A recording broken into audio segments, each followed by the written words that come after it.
half an hour just to show and explain and go through it all. It's really good. So it's on now. It's on live on YouTube. So I'm gonna record this, and then at least you've got the recording of it. So whatever content you want to put on there, that'd be useful. I think it'll be useful.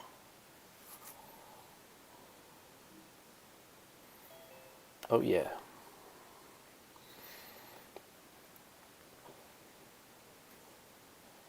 Okay. Let me share this out there Well, we should now. probably kick this out. I'm assuming that we're gonna go ahead, talk about something. This will probably kick us out, and it'll just be the same length as each one. Because I'm cheap and I only have 40-minute Zooms right now. That's all I do as well, because at the end of the day, I don't want to go on and on and on and on.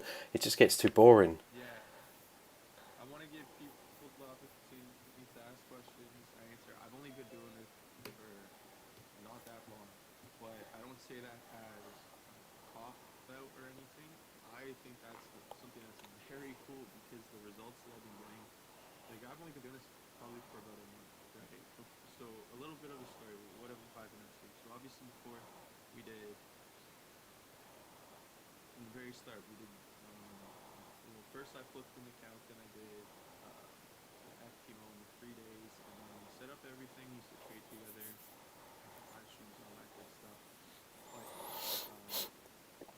then what I did is I took from November to December off, and I was just learning because, I'm sorry, give me 1 second.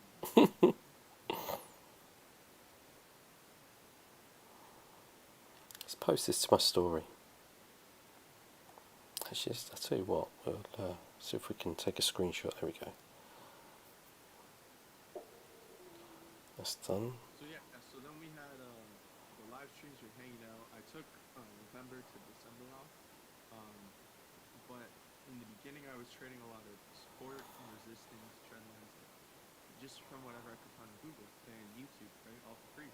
And I took some courses then, but once again, it was every course was the same, the vast majority. If you go on YouTube, if you look at these, like, just people, right, people trading on YouTube, Instagram, all that, everybody is really doing the same thing, just different ways.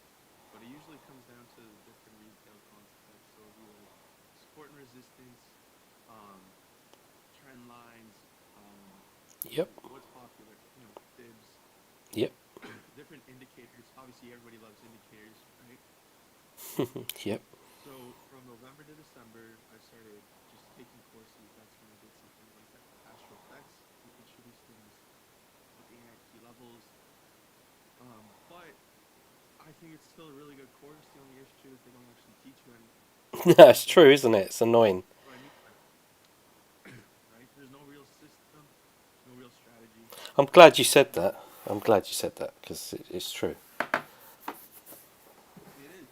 And there's been a lot of people that I've spoken to, a lot of people I've recommended it to, and they're like, okay, I've taken it, I've done everything, but what do I do? But that was my feeling too. I took the course. I still think it's great because if you're a brand new beginner to everything, which I obviously was, you're not going to really know what to do. But it's a good route to go because it covers all the basics, right?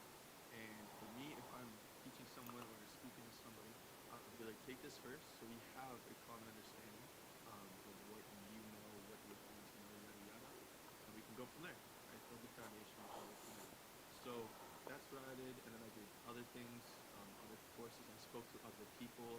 I pretty much loved the Discord because there was a free ticket to number one, making amazing relationships. Number two, having fun, and then number three, having direct access to people that are absolutely crushing it, right? So no, I don't make money from it. No, I don't, have a membership or anything like that for it. But it's really helpful because we have people in here that are absolutely dominating, right? Using different strategies, whether that be, you know, um, what supply and demand, smart money like I'm doing now, or Wyckoff. People using fundamentals, people using completely other things. So there's so many different ways to trade, right? Um, but yeah, I started talking to people, like people that are funded, people that are trading with a lot of money, seeing everybody's different takes, right? Successful people, and then going from there. So then I got to the point where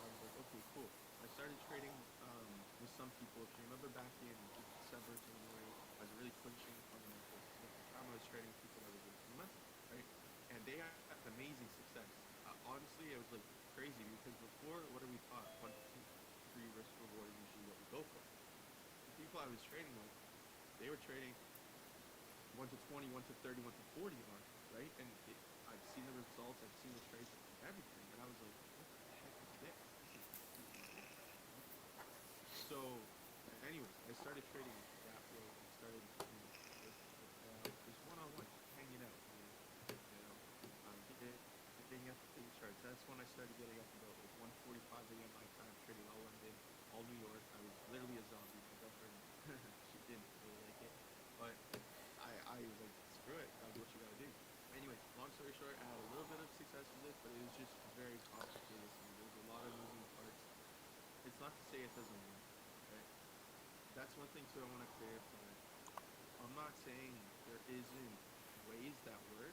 I'm just saying that, you really have to put in the time to master stuff, right? You really have to master stuff because you can make anything work. You can't go ahead and, a lot of people, if you go to different groups and different discussions, right, people will be like, oh, you're a retail trader.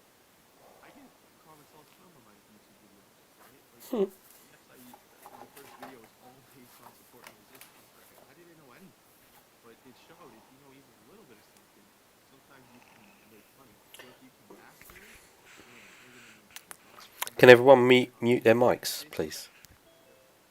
Sorry. yeah, yeah, yeah. No, no, it's okay. Just mute them. Just reading. Yeah, I'm just reading everybody's spoilers. I'm not trying to cause any issues. So, JFX, mute your mic. um, yeah, so it's not to say like one thing that I've learned and one piece of wisdom that took me a bit to go because at first I was like, oh, retail trading, blah blah blah. I was on the bandwagon too because that's what everybody's pushing. But then you learn to respect it because there are outliers, right? There are people that can make these things work. Um, but anyways, for the past month or so, I've been trading smart money concept, and I've been trading Wyckoff. I started diving into Wyckoff, not so much Wyckoff, but 100% into smart money concept, which is what I'm going to show you. It's absolutely amazing, and the reason why I'm telling you that is because I've taken all my experience that I've gathered. It hasn't been a year of trading so far. Um, Almost, I think in about May will be a year for me, but it can show you the progression, right? Because you also have to realize this one quote. You know what you know what you don't know, and you don't know what you don't know, right? So there could be some things that I talk about today. There can be some things that I am going to share that I didn't know existed, right? So if some of these things seem confusing, all good, don't worry.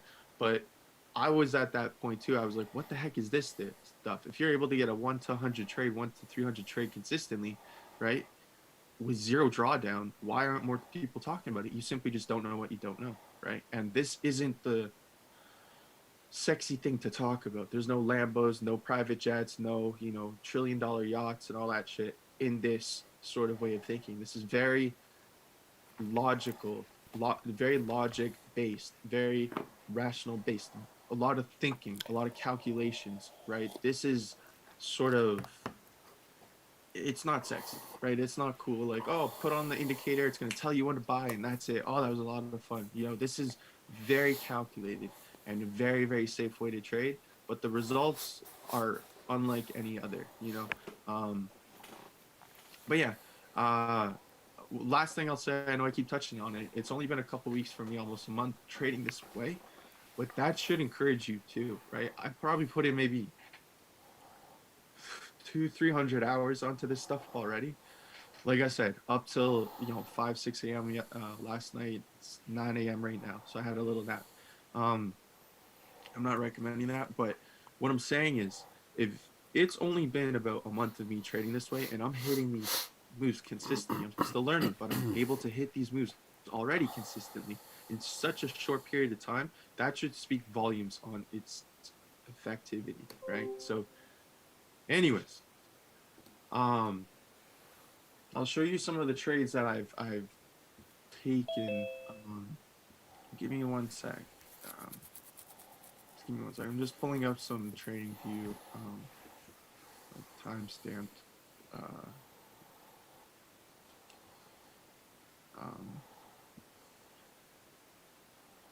okay, some trading view, trading view. Um, so this has been like the past week, past 2 weeks or so. There's more, but I don't have them saved. This is just from like a private chat with somebody that I have. Just give me a sec.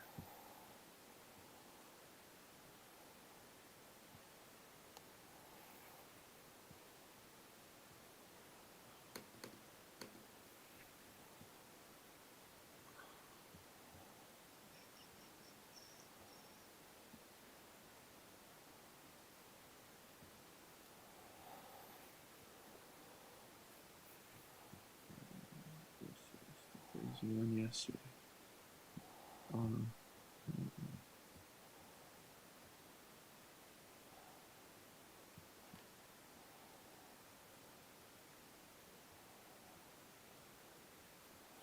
if anybody has questions too, by the way, anytime, just go ahead and What does ask. a IFC mean? But yeah, IFC means institutional funded candle. So I'll explain it. Yeah, good question. It means order block, same thing. When you go down this path, the smart money, everybody's taking credit for things. Everybody's trying to make their own names. Like biggest example will be ICT. I've never watched ICT or anything, but he's a big smart money trader.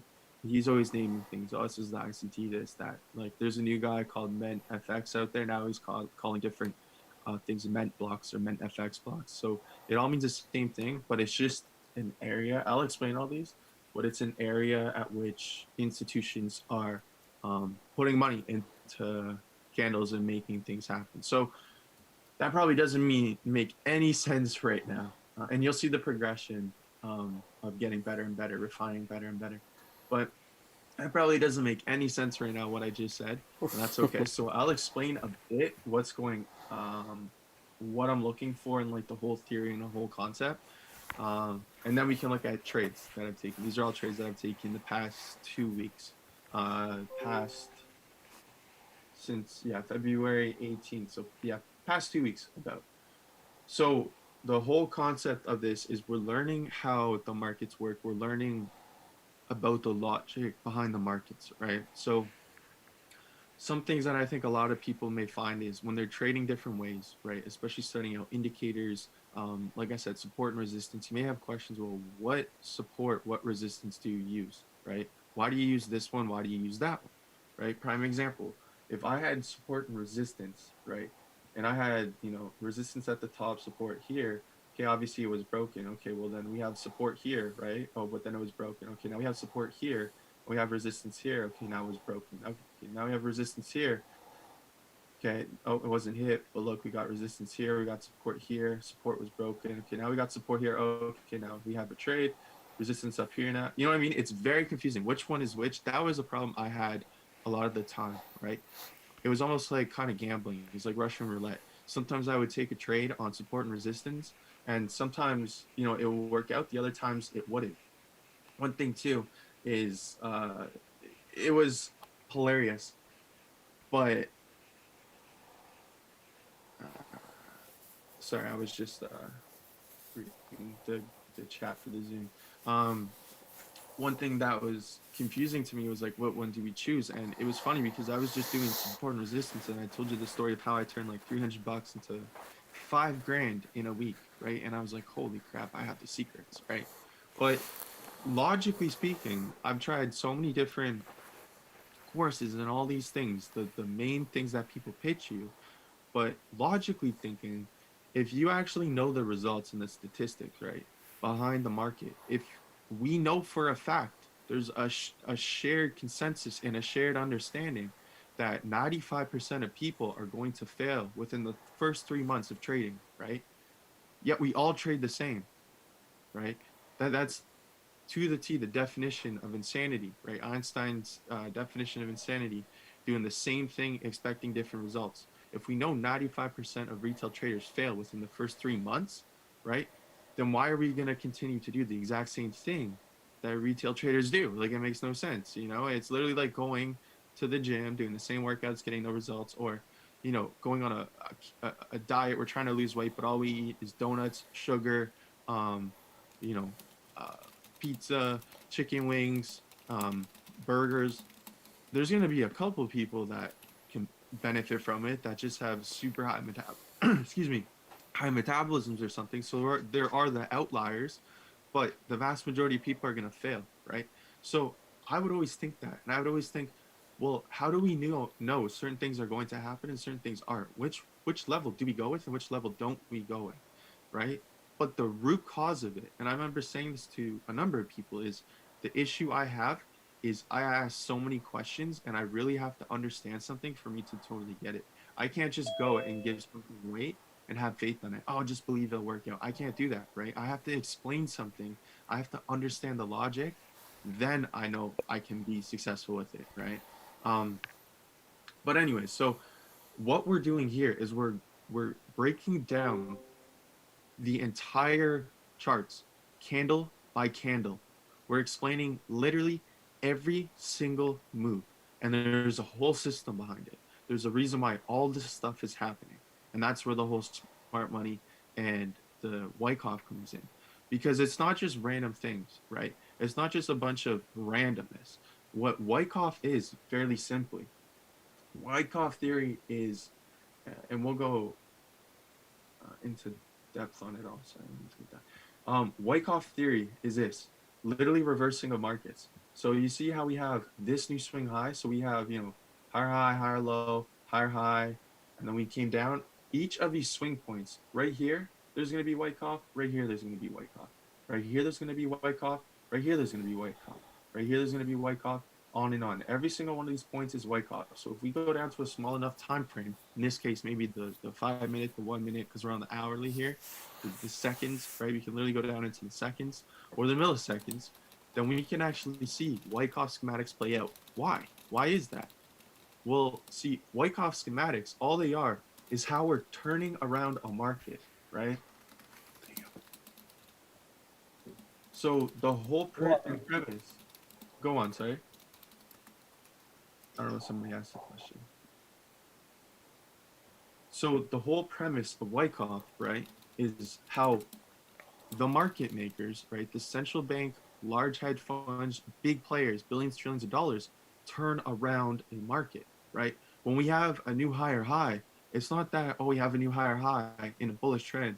Okay, we're going to stop, you know, and we're going to start going to the downside. It doesn't work like that, because if we actually look at the charts and we look at new high highs created, or new swings created, why is it that this swing right here, right, came up so much to the upside, yet this swing didn't, right? So you see what I mean? Like, why is it that this broke up so much and this one didn't? Why is it that this one had a cleaner fall right here to the downside, but this one had tons of imbalance, just a couple candles, right? So there's reasons why these things happen. Anyways, all Wyckoff is how institutions go in and take orders in order to change prices or markets from going bullish to bearish and bearish to bullish. That's it, right? There's method behind the madness. There's logic for every single spot. If you can master this, or if you can master and see the Wyckoff, then you can literally get in with 2 pip stops, you know, 1 to 100, 1 to 300, easy in a day, easy, right? And I'll show you some examples too. But you know, I'm scratching the surface with this stuff, but my point is to give you an overview, right? Um, but that's what it is. I always thought Wyckoff only happened on something like the daily, the weekly, the monthly, the yearly, big time frames, or maybe something that happened once or twice a year. But that's not true, right? It happens every single day. Even if we go on to the 1 minute and we see these different swing points on the 1 minute, right here, I know for a fact this was Wyckoff. This was the distribution schematic. So price from going up to down. This is a trade I took advantage from here to here. But even if we just look at the little mini swing high, swing lows, like right here, this area, this is the 1 minute. But if we were to go on like the milliseconds, then we would be able to see a Wyckoff schematic play out, right?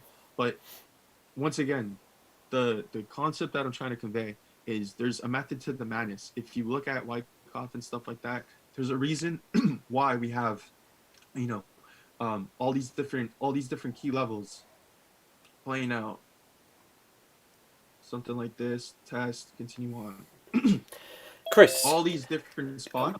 Chris, Sorry. can I just ask? Does it show you or allow you to know then when to say, I don't know, when to buy or sell, or does it help you?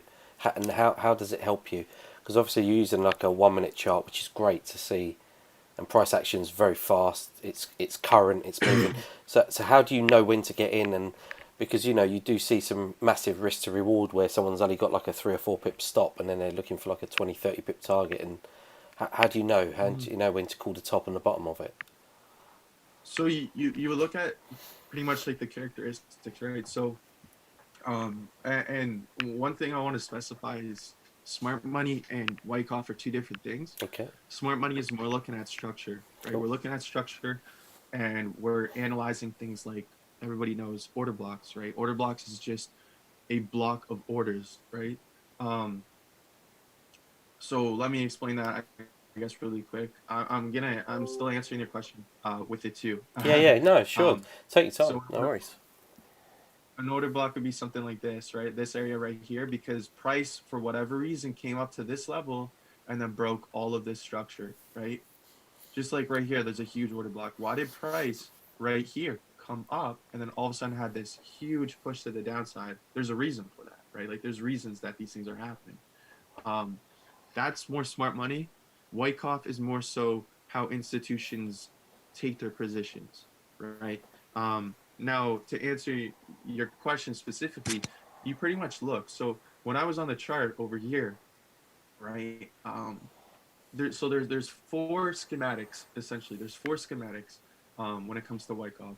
There's accumulation, which is when, or sorry, I'll start with distribution. So distribution is when, sorry, let me change this to a dark color so people can see. So this would be the distribution schematic, and I'll explain what that means.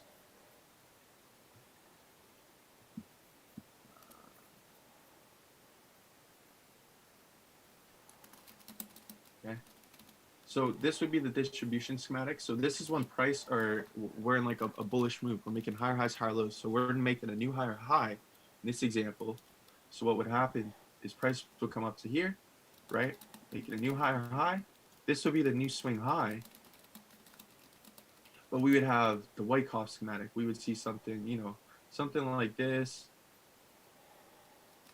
We would actually see the Wyckoff schematic. But the whole purpose is this is how we turn the market going from bullish to bearish, right? And then vice versa. So this is called an accumulation, or sorry, the distribution. That's called the distribution schematic.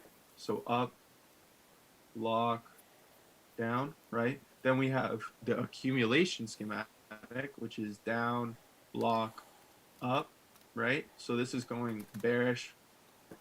You see the Wyckoff, and then we go up to the upside. That's accumulation. Let me put a D here and an A here.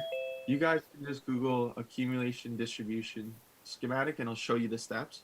But then we also have something called redistribution,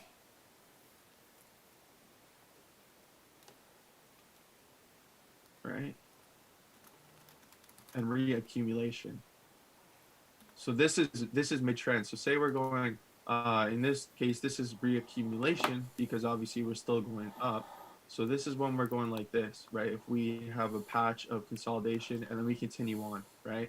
And then we have redistribution, the opposite. We're going down, we have a patch of consolidation, and then we continue going down. There's very key characteristics, and once you know how to look at if this is going to be what, like for example, because these are going to look the same.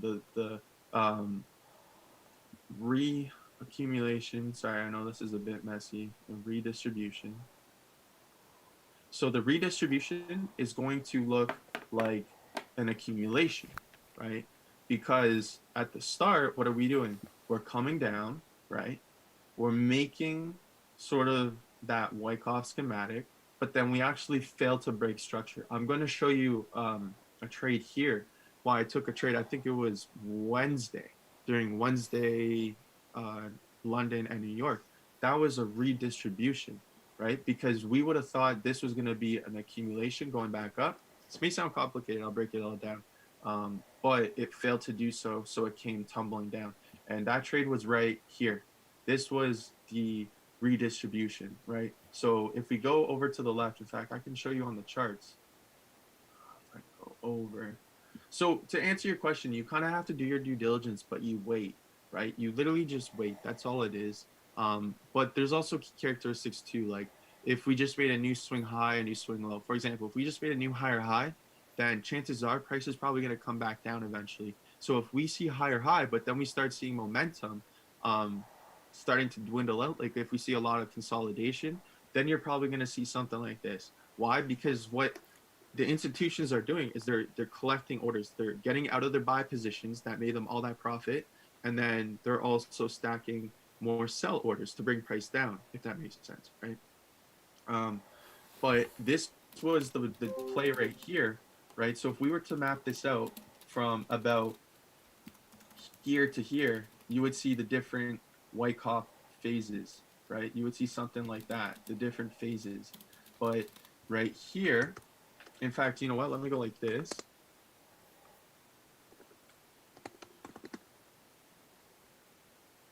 Actually, let me go like this.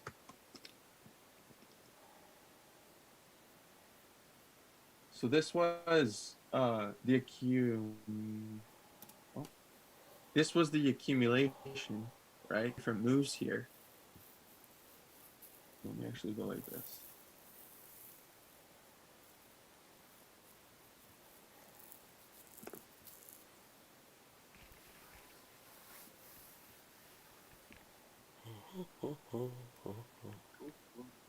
Sorry, guys. So as you can see, right here, if we were to map this out, this area right here, I was seeing perfect, picture perfect Wyckoff schematic, because we also just came down and made a new higher low, right? Which I was like, okay, we made a new swing. We could potentially go back up for the buy on the higher time frame, like on the 1 hour, on the 4 hour and stuff.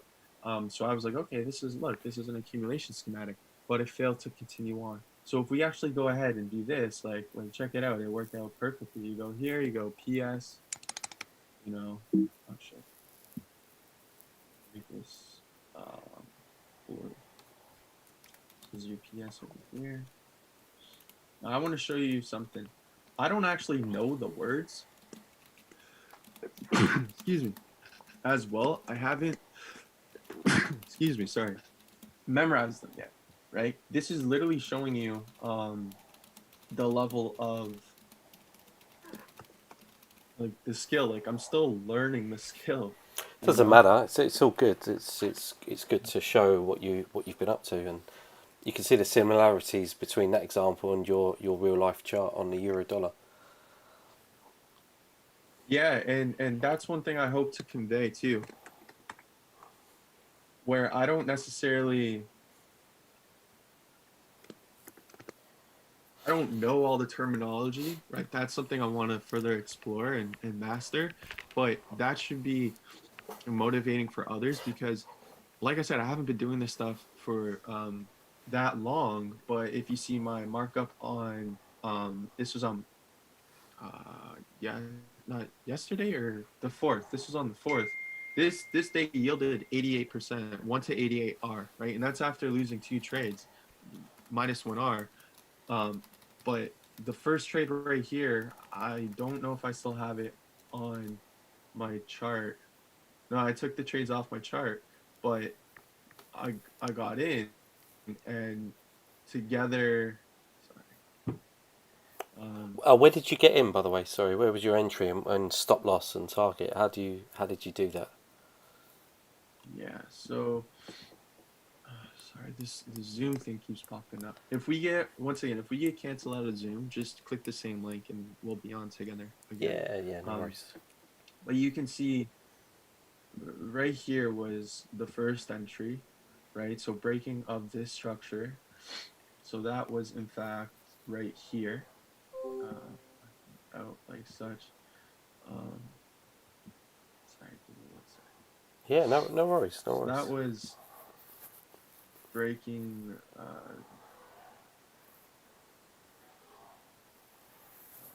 breaking, yeah, this structure right here. So the first entry was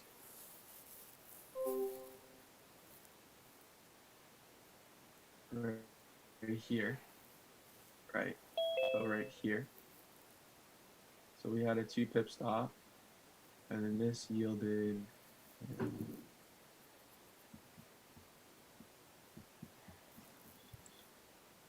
Yeah, this was like a 1 to 17 or 1 to 16. There's a one to 16, a 1 to 20, 3, a 1 to 32, and a 1 to 30. So this was the 1 to 16 right here, right? And then the other positions were over here, in this area. But hopefully you can see from right here, like this looks almost exact to this. The only issue is we failed for this area to continue up. So if we go like this, redistribution, I don't know if there's right? But you can't really see that one, I'm sorry. Redistribution, that's exactly what played out here, right? That's exactly what played out right here. So it's pretty crazy once you go through the markups and once you look at the key characteristics, but you can get in for these super, super tight stops because you know exactly what's happening. This isn't the primary way I trade though. This is just the one instance that I saw here with the reaccumulation or redistribution schematic, right? What I'm normally doing though is the order block thing. So let me go into that real quick. Um, and when it kicks us out, we'll continue to speak on the order block because those are way easier to understand, and you'll find those more common. But the whole point that I was trying to convey is there's reasons to every single thing, right? There's reasons behind every single move, and if you can actually explain, like I always say now, the example I'm giving is when it comes to the market, from what I've learned, is it's like a language, right? It's like you're speaking English or Arabic or Mandarin or Cantonese or French. You can't just go, like I couldn't go to somewhere like Japan. I don't know a single word of Japanese and expect to absolutely flourish there. I don't know anything about the society, I don't know anything about the culture, I don't know anything about the language. So if I just show up, take a plane ticket to Japan, I don't know how to read, write the language, I don't even know really what the language is, you know what I mean? How do I expect to get anything done or to get anywhere? And now if I want to be a celebrity, meaning I want to, in this case, for trading, be a successful trader, right? Be a celebrity, be everybody else. I don't know a single lick of Japanese, so what the heck am I doing? I'm being ignorant in that sense. But if you learn the language of the markets, right? You learn the Japanese example. If you learn Japanese, there's no reason why you can't do it. You can flourish. You know what I mean?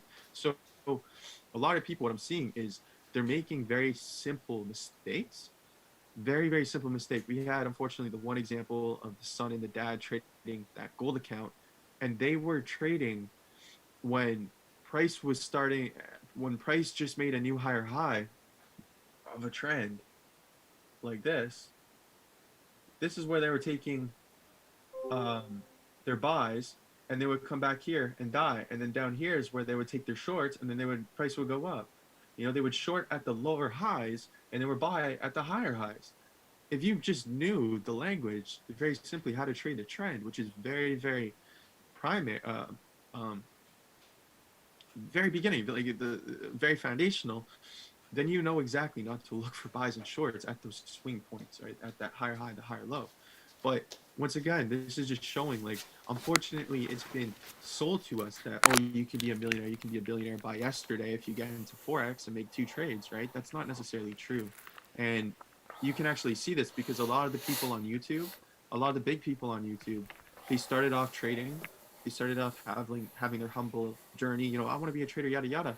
had this huge YouTube following because people connect with them. And then all of a sudden, what are they doing now? Oh, okay, buy my course or buy my coaching or buy my, you know, get this affiliate link to my journal, or here's my trading setup. This is my day of the life. You know, here's my new apartment. I don't give a shit about your apartment. I'm here to make money with you. Like, what are you giving me an apartment tour for? You know, even better, how many of those people are trading different? Most of those people are trading the exact same. You know what I mean? And once again, if we understand using those systems, support and resistance, trend line, yada yada, especially indicators, that at best you have a 1 in 20 shot of surviving the first 3 months.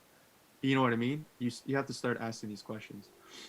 I know I'm gonna get kicked in a second, but um, yeah, the whole premise, what I'm about to show you after when we come back, is how you can do so. How you can literally explain every single candle and really know what's going on.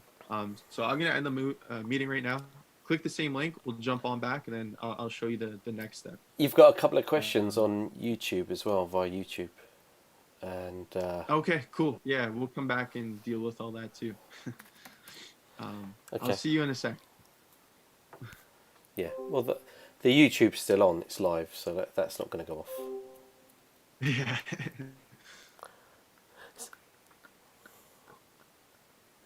All right, just let him log in again, so we can do some quick analysis.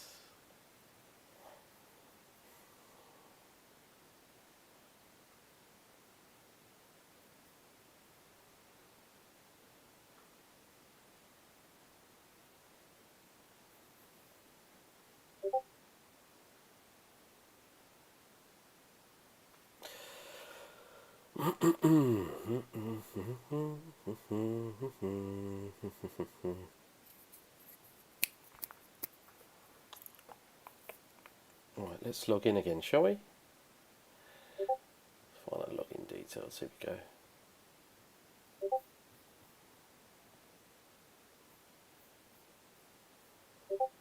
Is it starting?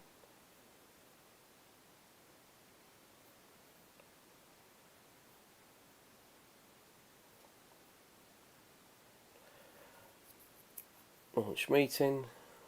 Unable to join this bit. Oh, okay. No idea. Should just work, shouldn't it? Should just be able to log in. Nope. Oh, send in a new link. Okay, here we go. New link. There we go. New link. Right. Let's copy that new link. Let's launch it.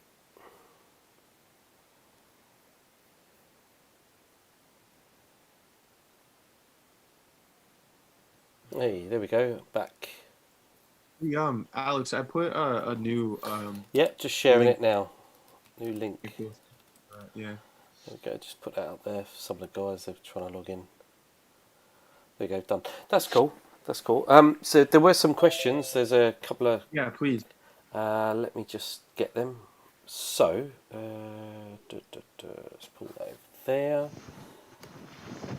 I'm very all over the place. So yeah, if anybody has questions, just go, because I'll usually talk about one thing and then it'll lead to the next, No, but I won't just cover just give just give an I think All just right. give an example of a trade that you took, which shows where you had the entry, the stop loss, the target, and then you can explain why you took it. And people don't have to necessarily Yeah. understand everything. And if they're not clear, they'll ask you. They can ask you, can't they? Can ask you a question Yeah. if they're not clear. Because, like you So say, what I'll do they're in not this going to section. understand it, all are they?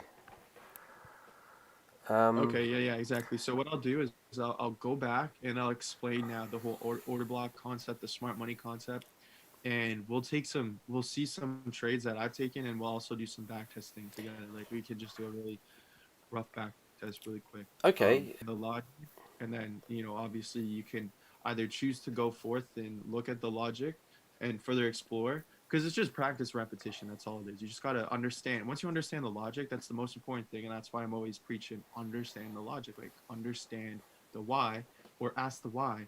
um, because then, it's repetition and you'll see it very clearly over and over and over again.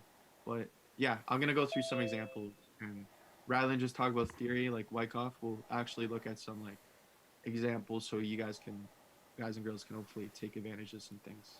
Um, short-term phase. Okay.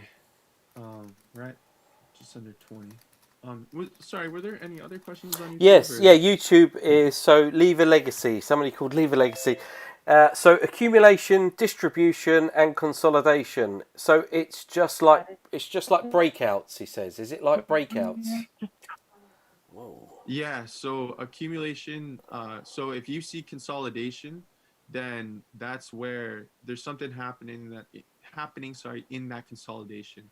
I'll explain to you what consolidation actually is, um, from what I've learned, but yeah, And then it's it, the next question is my idea of Wyckoff is basically looking for a range, then ideally two fake outs, also known as ST and spring in accumulation.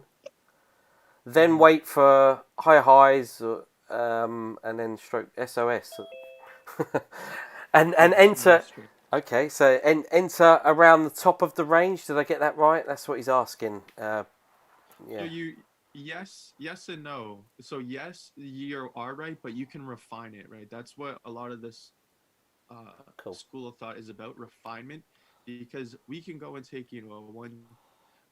we can take a position with a 50 pip stop loss, right? And this is applicable to anybody. If you go ahead and you take a position with a 50 pip stop loss, in order to get a 1-to-1, we need 50 pips, right?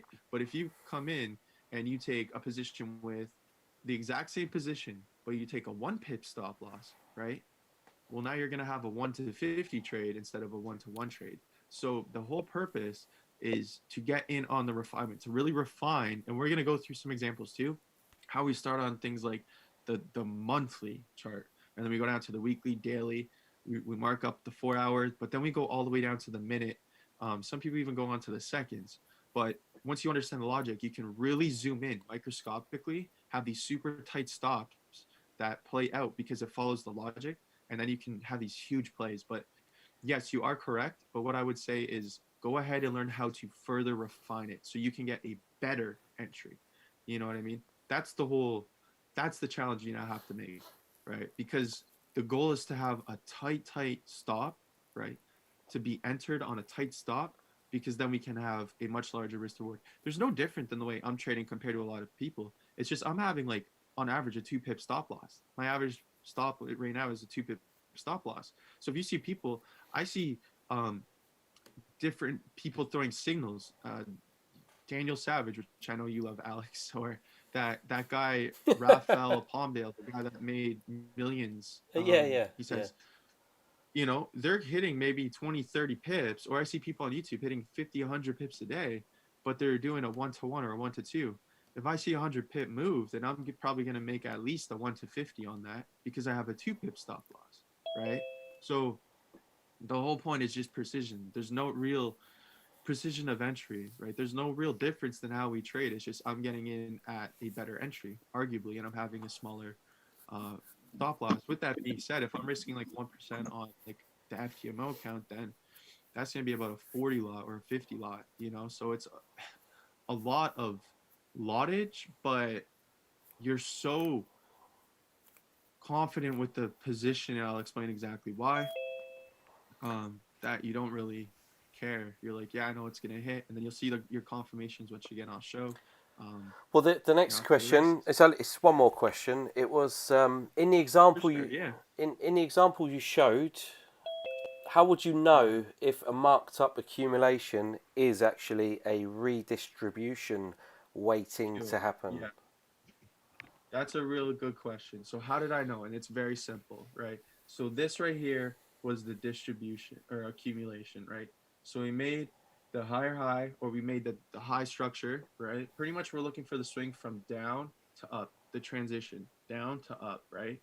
And that's what I was seeing in here, right? So this would be the spring, the test, yada yada, all these things. This, however, is supposed to continue up like that. There's not supposed to be a pullback or a sign of weakness over here. So when I didn't see this continue to come up, and I kept seeing things like this structure right here, Yep. right, break, and then I saw this structure break, and then I saw this structure break. I was like, we're coming down. This is a redistribution, right?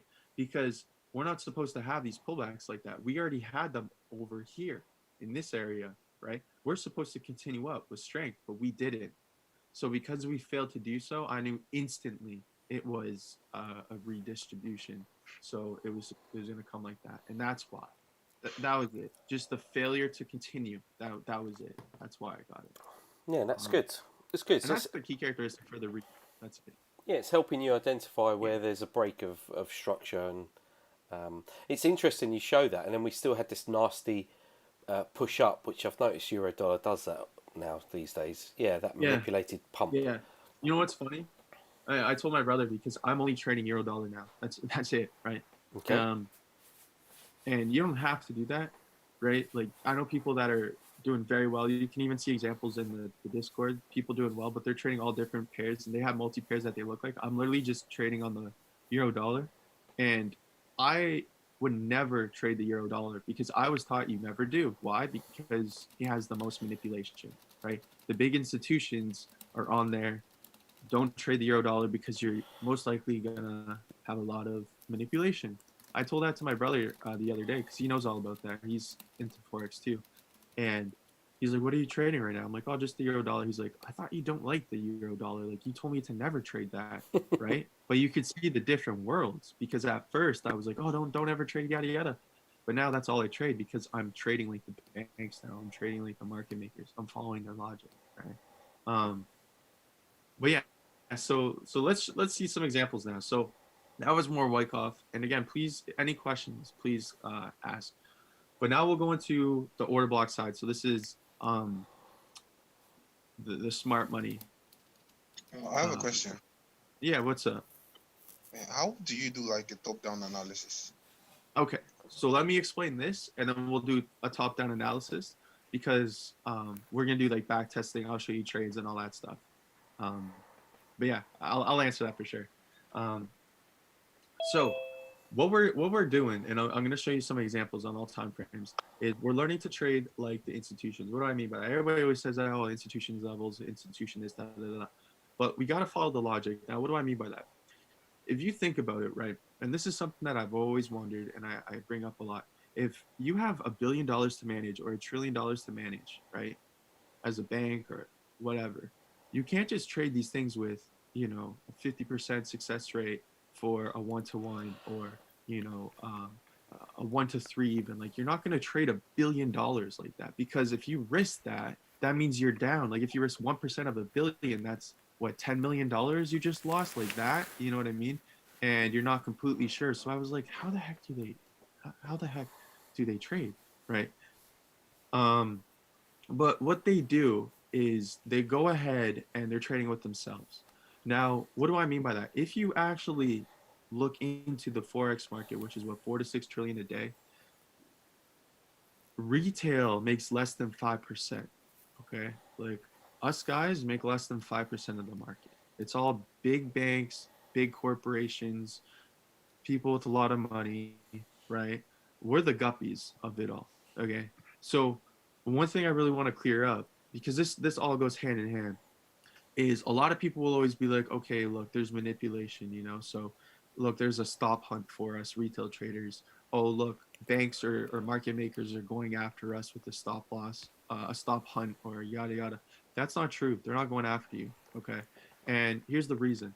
Because if you think about it logically, like I said, you have to understand the logic of what's going on. It'll make a lot of sense. Okay. If you now understand that retail makes up than less than 5% of the market, okay, even less than that, and now you understand that it takes lots of money to move a market, right? We're talking hundreds of millions, billions to move a market, right? So let's say, for example, we were in a range like this, right?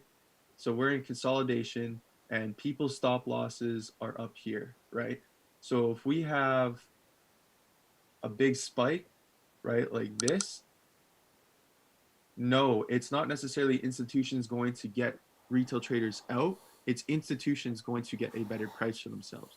Now, what do I mean? They're not going to get you guys out because if you guys think about it logically again, if number one, you only make less than 5% of the total forex market, right? And number two, think about it logically. How big is your average stop loss? Maybe, or sorry, how big is your average position? Maybe a 0.01 lot to about a 10 lot, right? On average retail trader, you could say that, right? 0.01 lots to about 10 lots, right? How big's your account? Vast majority, maybe a couple $100, couple thousand, maybe 100 grand, maybe a million if you're top notch, right? But not that much money, right? Relative. So now, if you understand that it costs a lot of money, hundreds of millions of dollars, billions of dollars to move price, right? Literally, even if it's 5 to 10 pips, it costs billions to move.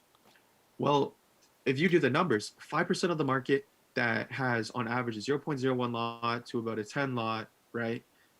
If me as a bank, I want to go and capture all the stop losses up here, and I want to take that retail money.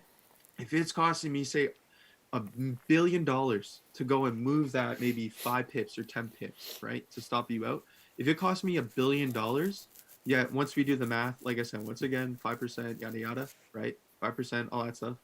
If it costs me $1 billion and I'm only yielding maybe 5, $10 million, right? Where's the risk to reward in that? That's literally a 100 to 1. That's the opposite of what we want. We want at least a 1 to 1. You know what I mean? So if you understand and follow that logic, now you can be like, okay, so if they're not actually going to try and stop out retail traders, then what are they doing? You know what I mean? So anybody have questions on that? It's kind of an interesting concept, and once you understand that, it'll change a lot of things. Um, they do go after you if it is in their path. So, for example, if you see something like this and they were going to continue on going up anyways, yes, they're going to go because that's where price is going to go. They're going after a better price, right? But they're not going to just see, consolidation and be like, oh, there's, Chris's stop or Hadir's stop or Alex's stop. I'm going to spike up and then I'm going to go down. No, it doesn't work like that, right? They're not trying to spike you out. They're going for liquidity, yes, which means like orders, but there's a reason for that. Well, yeah, one thing. So the next thing, once you understand that, is okay. So what are they doing then? Why is if we're in consolidation, why is it that these are equal highs, equal lows? Why is it that we have these massive spikes like this, and then we have a move, right? Why is it that we have things like that? So, and this is where Wyckoff comes into play. Okay, so in order for institutions and market makers and hedge funds, right? That's where smart money comes from. To play, they need liquidity. In order for price to move anywhere, you need liquidity, right? You need money. So, what does that mean, right? We can't just go ahead right now and enter a position. Here's the question I have for you. Have you ever tried to make a trade and you didn't get filled? Like you knew for a fact price was going to go up, right? Price was going to have a huge break to the upside or go make a new higher high or yada yada. But price was going to go up. You were pushing the button. It inevitably played out. You knew it was going to play out, and it did. And you're trying to push the button, getting filled, but it would say error on your MT4. Has anybody had that? You know, I've had that a number of times. I was like, it's clearly going my way. I'm hitting buy, and it just won't fill me, right? It's because there was no money, right? So when it comes to trading, yeah, see, yeah, um, hesitates. No, I'm reading the comments. I'm sorry. Learning this, Chris. Mentafx. No, I didn't learn from Mentafx. I literally just learned from YouTube. I took some courses in the big course pack thing, mega folder, like just smart money, but it's all the same thing. No, I didn't pay for anything or anything like that. I am paying for stuff down the line because I want to really master this stuff and I see the value. But no, you can just go into like the mega folder and start learning just look for smart money courses. That's it. Um, but anyway, so if you were trying to buy and you didn't get filled, there's a reason. It's because there's no liquidity, there's no money. So when it comes to trading, right, the root word trading pretty much means make a deal with someone, right? In order to have trade, what do you need? So in order to buy something, if I want to go and buy iPhone or a Tesla or something, right, or whatever the most lavish, like, I don't know what's one out of one car in the world or something. Like, let's say one of those concept cars, right? If I want to go buy one of those concept cars, but there's only one in the world, then I'm shit out of luck, You know, there has to be a seller. So if I'm a buyer, there has to be a seller. And if I'm a seller, there has to be a buyer for that means of exchange. Okay. So what institutions and these large um, funds and all that stuff do is they create orders for themselves. So when you see stuff like this, when you see consolidation, when you see things like smart or Wyckoff, right, the consolidation area, the ups and downs, what they're doing is they're creating liquidity, they're creating orders, they're taking prices up, right, so they can sell. So this area right here would be a buy, or sorry, a buy to sell, right? This area right here would be a sell to buy, right? So buy to sell to buy areas all around here. But the concept is they're moving price up and down, so now they can get premium pricing and discount pricing. So for example, say this was to come down here, right? This was to be the move. If I was to ask you, where do you want to get in? Do you want to get in down here for the short, or do you want to get in up here for the short? Obviously, you want to get in at the top, right? We do is we kind of do like a 50% area, but up here would be a discount for us, right? This would be premium pricing for us, Yeah. right? So if we go ahead and Makes we were to take a makes short right sense. here, man, we know it's coming down. That's a huge discount, right? And we know we're paying premium. We know there's like a well, the risk to reward isn't that good. Well, it's because we're paying a premium for the short position, right? So what the institutions and these guys are doing and girls is they're making price go up and down so they could do that. All if their intention is for price to go short, they're loading up on sells at this area, at this area, at this area. But here's the deal too, and this is the next concept, right? If we know that we need to have buyers and sellers in the market, we need to create that liquidity, right? We also induce retail. This is why retail always gets trapped. You hear, oh, there's trap money, money's trapped, yada yada. That's retail people, and that's also the banks. But what institutions essentially are doing in areas like that, once again, let me just draw it, you know, something like this, right? What they're doing, wrong button, sorry. There we go. So what they're doing, equal highs, equal lows. Let me make this a bit better so we can see this. So I'll make this, what's a better color? Let's do like purple. Oh, that's too close to black. Orange. Okay. And I'll make it just darker. Perfect. So this is our range, right? What institutions are essentially doing at these areas. Say we want to take it, you know, we'll start actually right here, right? We'll start right here. So that's where we're starting. So what's happening is right now institutions are loading up on cells, right? So we'll do 5, right? So they're loading up on cells. All of a sudden, you know, because we have what, more sellers than buyers in the market, what's going to happen? If there's more sellers than buyers in the market, price is going to come down, right? Oh, okay, cool. So there's now, because price came down, it's a discount to buy for long. So what they do is now they're going to go and purchase long positions, right? They start stacking up. So now they have 5, but they keep stacking. So uh, now they have 6. If there's 6 buy positions and there's 5 sell positions, this is like a teeter totter, right? So obviously, if this is the buys, the teeter totter is going to start weighing down the buys, right, compared to the sellers. Price then is going to start going back up, right? And this process happens over and over. But essentially, the outcome is we have things like this, right? We have a stack of orders like so. Just give me one sec because this is going to make, I think, a lot of sense for people. But this is what is happening with the institutions, right? They're stacking up on these orders. So I'll show you a quick example.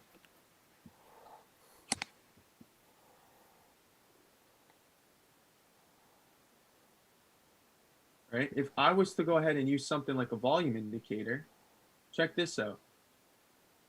Look at that.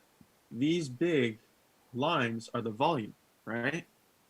There's no volume down here. There's no orders. But look at this consolidation area right here, right? This consolidation area right here. Look how much volume is there. You see what I mean? So they're stacking up on orders. That's exactly what's happening. And then all of a sudden they get to a point right here. They're like, yeah, we're about to take this down. We have enough orders. And then they shoot it down. And I'll show you right now how they do that. So if we go over here, now we're at this point, right? Now we have equal buyers and sellers. So all of a sudden, what do? We bite the bullet on the buys. So, and it's not just here, right? It's not just this area because they have buys from years ago. You always hear that banks don't hold, banks don't scalp, banks don't swing trade. They hold for weeks, months, years, yada yada, right? Like they do. So they have these orders stacked up from who knows years ago, way back in the past. But they'll start in this case, start selling their orders. They'll start closing their buys, right? Keep in mind, you can be like, well, what about swap fees, right? Because think about it, if you have a trade that you hold long term, you have to pay swap fees. Not if you're a market maker. That's like saying, the baker or the person. Have you ever made bacon? Or you're making breakfast and you have bacon, or you're making cookies or something, and you're snacking on the ingredients as you're making. There's like those rules where it's like you always make doubles so you can have enough when you're snacking. That's what's happening, right? The person doing the work isn't gonna pay a fee. They're making you pay a fee, right? So that's why they can hold these for years and they don't care. But at the same time, they're also hedging. So they have buy positions like that, and they have sell positions at the exact same entry, right? Therefore, if you look at it, this looks kind of weird. But let's say price shot up, right? Sure, they're in profit on their buys, but guess what? On their sells, they're in drawdown, right? But here's the deal: they don't care. They don't pay swap fees, so there's no commissions or anything that they have to pay. But then they would go ahead and they only pay the loss, or they only take the loss or the profit when they realize it, right? That's why if you see on your MT4, you have like your I forget, it's like balance, and then you have like I forget what the other one. It's like the balance and the principal, something like that. But when you're in a trade, say you're up, It's equity. Your equity. Thank you. So you would have your balance and your equity. So the one would be your actual balance before you took the trade. Say you're way up through the roof with the trade, your balance isn't going to show that you have all that profit until you close a position, until you realize a position, right? So what they do is they'll wait till they get to an area like this. They'll close their buys, right? Now they're in drawdown on the sells, but we're about to shoot all the way down, right? Like that. And then this is going to come like that, right? So what's happening at this position at these huge drops is all of a sudden we're selling all our buys, right? This is called mitigation. If we mitigate our buys, all of a sudden look at this. Holy crap, there's a whole stack of sell orders opposed to buys. That's exactly why you get big moves like this, right? And once again, if we turn on our little tool here, you can see clearly this area, right? That was the most exchange of volume. That's both buy and sell transactions, right? So that's them dumping orders. But what they would have done is hold the sells, come down here, and then either take it or like realize it, or they're still holding, right? But then they would also start buying down here if that was the play. Someone asked about Long your story volume short, indicator. Someone asked on YouTube about your volume indicator. They like that. They were like, how do they get that? Can they get one? I don't know the exact name. It's called a VPSV. If you donate $50, you can have it. Yeah. No, I don't. I think that's it. Yeah, that's it. So that's it. Perfect. So search VPSV and it says like session volume, but it's sideways session volume. The reason we do sideways, you can do both actually. This is like crazy because you can have the down traditional volume because they'll show you if there's a lot of action, right? For example, if you see like a doji and there's volume through the roof, it means that's a very key area, right? But I like the side because it tells you the price. right? It tells you the price because now we have, what is that, the y-axis or whatever, but that's what it's called. Yeah, yeah, But it's it's just good. to guide you because it's going to show you which one is the true move and which one isn't. It's kind of like a training wheel, not training wheels, but like a helping hand. Like, why not, you know? But yeah, that's what happens. And then obviously we come down like this, and you'll start seeing price come back up like this, right? Which we'll go over examples and we'll show you. But why do we have that? Well, because banks and institutions started realizing all their sell profit, right? And we're buying down here. We would buy, right? We would. Oh shit! Sorry. You're basically showing how the markets move based on the buy and sell orders that are in the system, that are in there, Exactly. and Exactly. and the stop loss, a small stop loss is ideal when you're trading on a smaller time frame, like a 1 minute. Obviously, if you were on a 1 hour or high time frame, your stop loss would be greater, would be bigger to accommodate the bigger range, of course, right? Because people are asking me, So surely that now, yes, can they trade with like a 5 pip stop loss? And I'm like, yeah, sure. obviously Yeah. on a 1 minute chart, small stop loss, Mhm. great, yeah, Yeah, that's and good. even if you go to the seconds, you can literally, there's people trading on the second charts that have even Yeah, less of a stop loss, less than a 1 pip stop loss. You know, you just have to cover for spread. But this is why it's so important to ask the questions. Why? Why is things happening? Why are things happening? You know, because you understand the why, you understand the logic. If you understand the logic, now you know exactly what you're waiting for, and that's all it is. You just wait, hang out, and then you take the position, right, when it makes sense. But now that we have that covered, we're going to see how we can take advantage of those, right? And what institutions and banks do, because if we have, a lot of buy orders still stuck here, because remember, we didn't get rid of, what color is this? Green. We didn't get rid of all the buy orders. There's still a couple buy orders down here, right? Buy orders, but those buy orders are in drawdown, right? So what we need to do is a process called mitigation. We need to come up to the source at which those buy, um, shit, sorry boys, um, those buy orders are at, right? Because they're in drawdown right now. We need to come up and relieve those orders, right? Um, that's called mitigation. But that's how we trade using order blocks, right? Or somebody asks IFCs. What's IFC? Institutionally funded candles, or BM. What's it called? BFIs. What's a BFI? A bank and financial institution point, right? Or a point of interest, POI, or there's so many names for the same thing, but we're looking for the point at which it's broke. There was a reason that price came up to this level and then all of a sudden absolutely died, right? So now let's look at that. Um, so really quickly, what we're doing, and then I'll go through the Zoom questions. I'll go through the YouTube. I don't know if there's any YouTube questions. There's only Any one. questions There's from you only guys, girls? there's Okay. two more. Obviously, that seeing a 1 minute chart.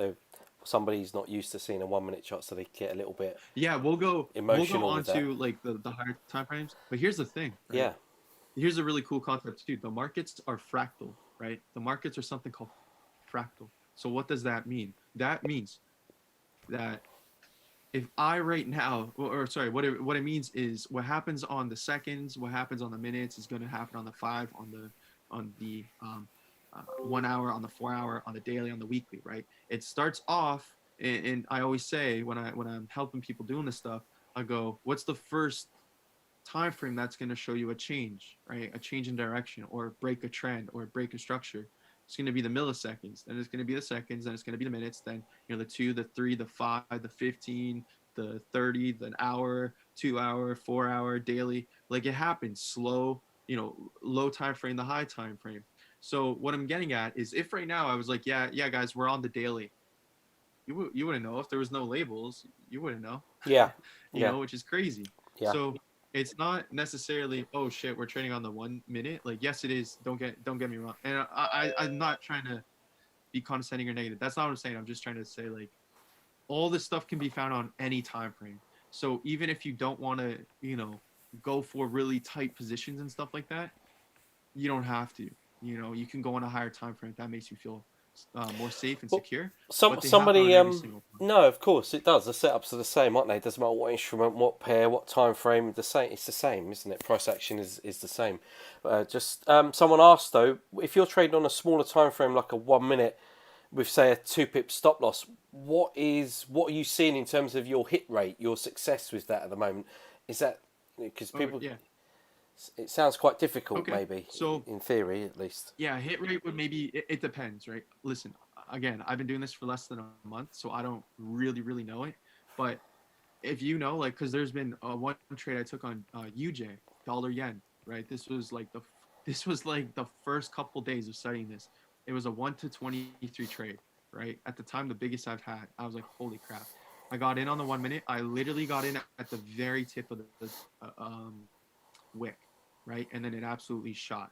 But there's logic behind it, right? There's a stack of orders, and we'll go all into that together. But there's a reason for it. You know what I mean? So if you I got lucky there, but there's people that have been doing this forever. For you, for example, Alex, you always know when the fib's gonna work. You know what I mean? Because you're a master. You're like a wizard when it comes to that. You know. So compared to other people, if we're trying to, people starting out, and you see it all the time in the channel and stuff, right? Same with me when I was doing it. I Yeah, would be confused which way do I go, which level, yada yada. But you're like, oh, it's here, da da da da da, right? yeah. It's There's just people that have experience, isn't it? It comes with very high hit experience. rates, Yeah. but for myself and for others, I know they have a 50-60% hit rate, but I mean it doesn't. You don't really look at the hit rate. Don't look No, at the no. hit Don't rate you just because need one decent trade by using this system? exact Yeah, one decent trade. exactly So you might have three losers, one winner, but the winner far outweighs the three losers, right? exactly. Yeah. So that's what's attractive to this system. This is why you Yes. like it, because the risk to reward is always huge. You know, you're looking maybe easily a 1 to 10, 1 to 20, 1 to 50, whatever it is. It's decent, right? If you get in at the start of the move, your risk to reward is high. That's what you like about it, isn't it? Yeah. Yeah. Yeah. Um. Yeah. Exactly. Okay. Right. Because you have if you're going 1 to 1 and then you lose, you need what, two trades to get back to where you were, or one in a bit trades to get back to where you were, because you're gonna theoretically take a smaller position, Yeah, right? If so it's a you're hundred so thousand, you're you go you're thinking with this, the thing that attracts you is you're always guaranteed a decent risk to reward, which is what makes it appealing. Because then, if you're gonna Mhm. win on a trade, you're gonna win big potentially. So if you're doing things like FTMO challenge, for example, potentially one trade could help you. Well, 100%. you'd And pass we've the seen challenge. that. If you go back, there's a case study from somebody who did exactly that. One trade, it was a 1 to 22 R. He passed it in one trade. So once you understand the logic, once you practice, like, you can really knock these things out of the park. Um, Yeah. yeah, like, that's just the power. But just like you said, if the average is a 1 to 10, and that's even considerably small for a lot of what other people are doing. A lot of people are doing 1 to 20s back to back, 1 to 30s, 1 to 50s, 1 to 100s, very commonly. We had people in the Discord hitting numbers like that, and you can go back to the different chats and channels and see. But you know, if it's just a 1 to 10, you have 10 opportunities to get that thing right. You can lose 9 times. The 10-1 hits, you still made money. So exactly what you just said. You have a large um, winning potential, large upside to it. Um, somebody asked. I was wondering which course in the mega to look for Wyckoff. There's so many, and what I do is I go through them all, right? Because everybody will have their different takes on it. Everybody will have their different interpretations. I like to get different people's takes because maybe this person explained something really well, but in this course, somebody didn't really explain something that well. Or sorry, let me do it. I got ahead of myself. This person didn't really explain something well, and I missed it in that course. But then I went to another one, and they explained the original concept really well. I'm like, okay, I get it, right? But I just go over a number. There's a number of courses in there, so you can just go ahead and um, that. And then somebody said, "What stuff do I study to refine?" As you said, so to study and refine. So we'll go through that, right? Pretty much, you just want to be able to literally explain every single move in the market, which is like, for example, why Wyckoff is so effective because it literally explains step by step every single thing that's happening, right? To the average trader, for example, this was our Wyckoff redistribution schematic. This just looks like consolidation, right? This literally looks like what? Lower high, lower low, lower high, lower low, lower high, lower low, break a structure, higher high, and then lower low. But if you had the Wyckoff, you would have been like, oh, okay, that's the yada yada yada yada. And I'm saying yada yada because again, I don't really know them that much, like I'm still learning. But yeah, so it's all about learning the exact moves of the market, explaining what every single candle is telling you. The Zoom's gonna close off in a second. I'm gonna jump back on again. We're gonna talk about order blocks. I know this is really slow. I'm sorry, but I'm trying to give as much value as I can. We're gonna go through the order blocks really quick. How you can scale down and refine how you could literally right now start taking entries on these order block things, and yeah, answer questions and then backtest together to show you, and then we can also review my trades if you want. But yeah, so I'm gonna jump back on. I'm sorry this is No, way no, longer. This kind of turned go, into like a yeah. mini No, workshop go or for it. It'd be good something. to see. I don't know if I'm qualified, It'll be good. It'll be good to see the but order blocks applied to the chart. yeah, yeah.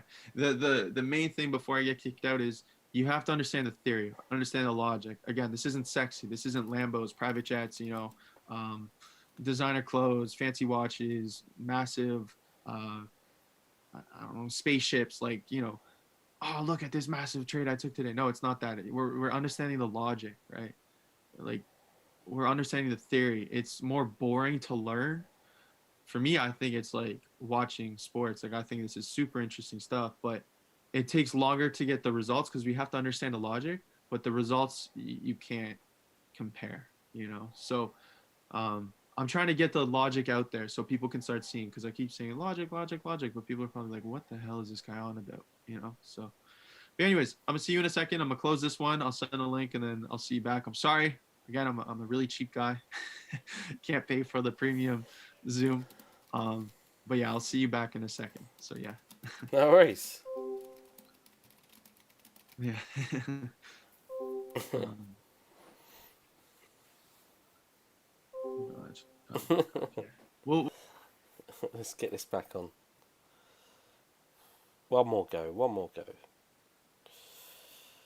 And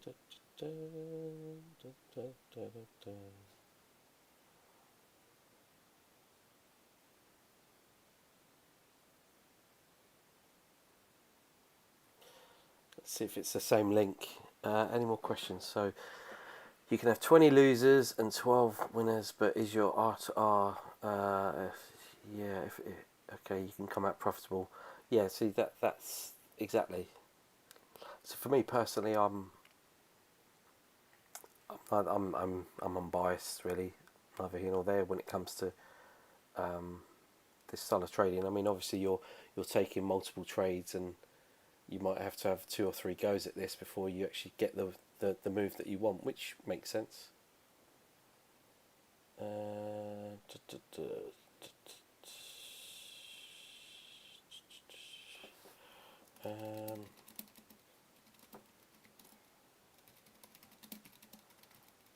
Just waiting for.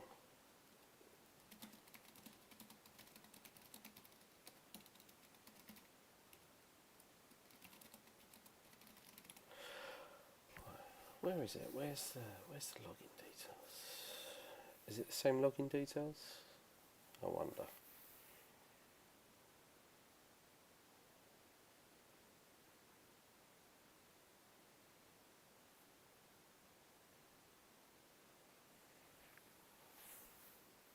Nope, that's not the one.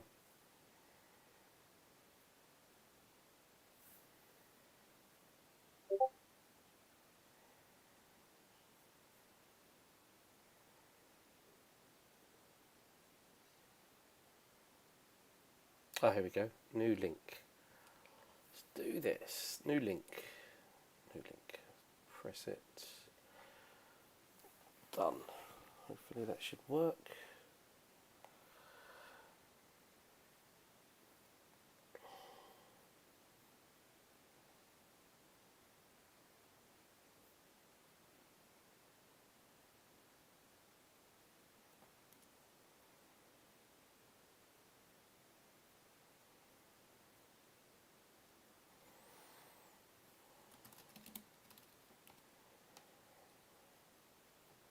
logged in? Are we logged in? I'm not seeing anything. Did it do it? Right, let's launch it. See if it works. Faithful. I mean, if it's Yep. 1 to 20 or 1 to 50. Here we go. Cool. So it definitely depends. But pretty much we're going from like key area to key area kind of thing, or other people would say point of interest, or order block to order block. So There we go. that's pretty much what we're doing. And then once we hit the order block, we're either taking it or we're seeing. But we're doing top-down analysis, and I'm gonna go through all of it. Right. Okay. But we're looking at like the daily. So on the daily, what are we doing right now? Are we hitting new previous swing low or high? Did we just break through somewhere? Things like that. Like we're doing our due diligence, we're doing our research, and then we can kind of base our trades on that.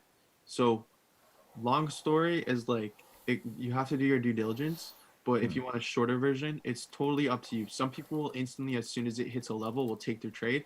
But what a lot of the top people doing this that I'm learning from tell me to do, and like are doing themselves, is they say you manage your trade, right?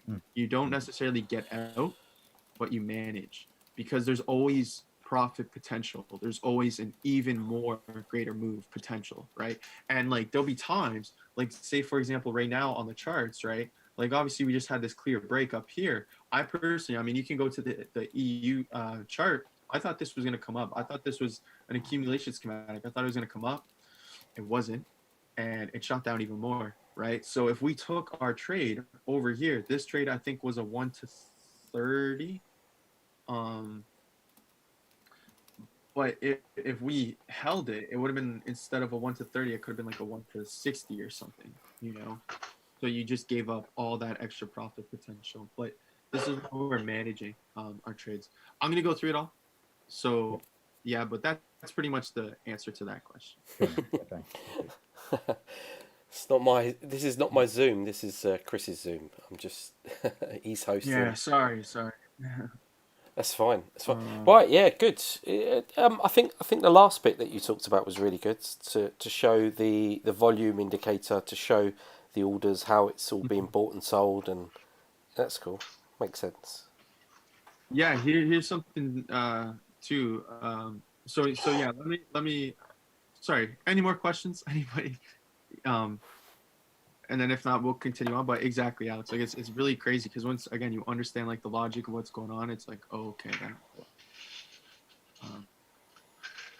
What are order blocks? Yeah. I'm gonna go all through here. I read your questions, Chris and Hassan. I'll do the top down, and I'll explain order blocks and all that stuff for everybody.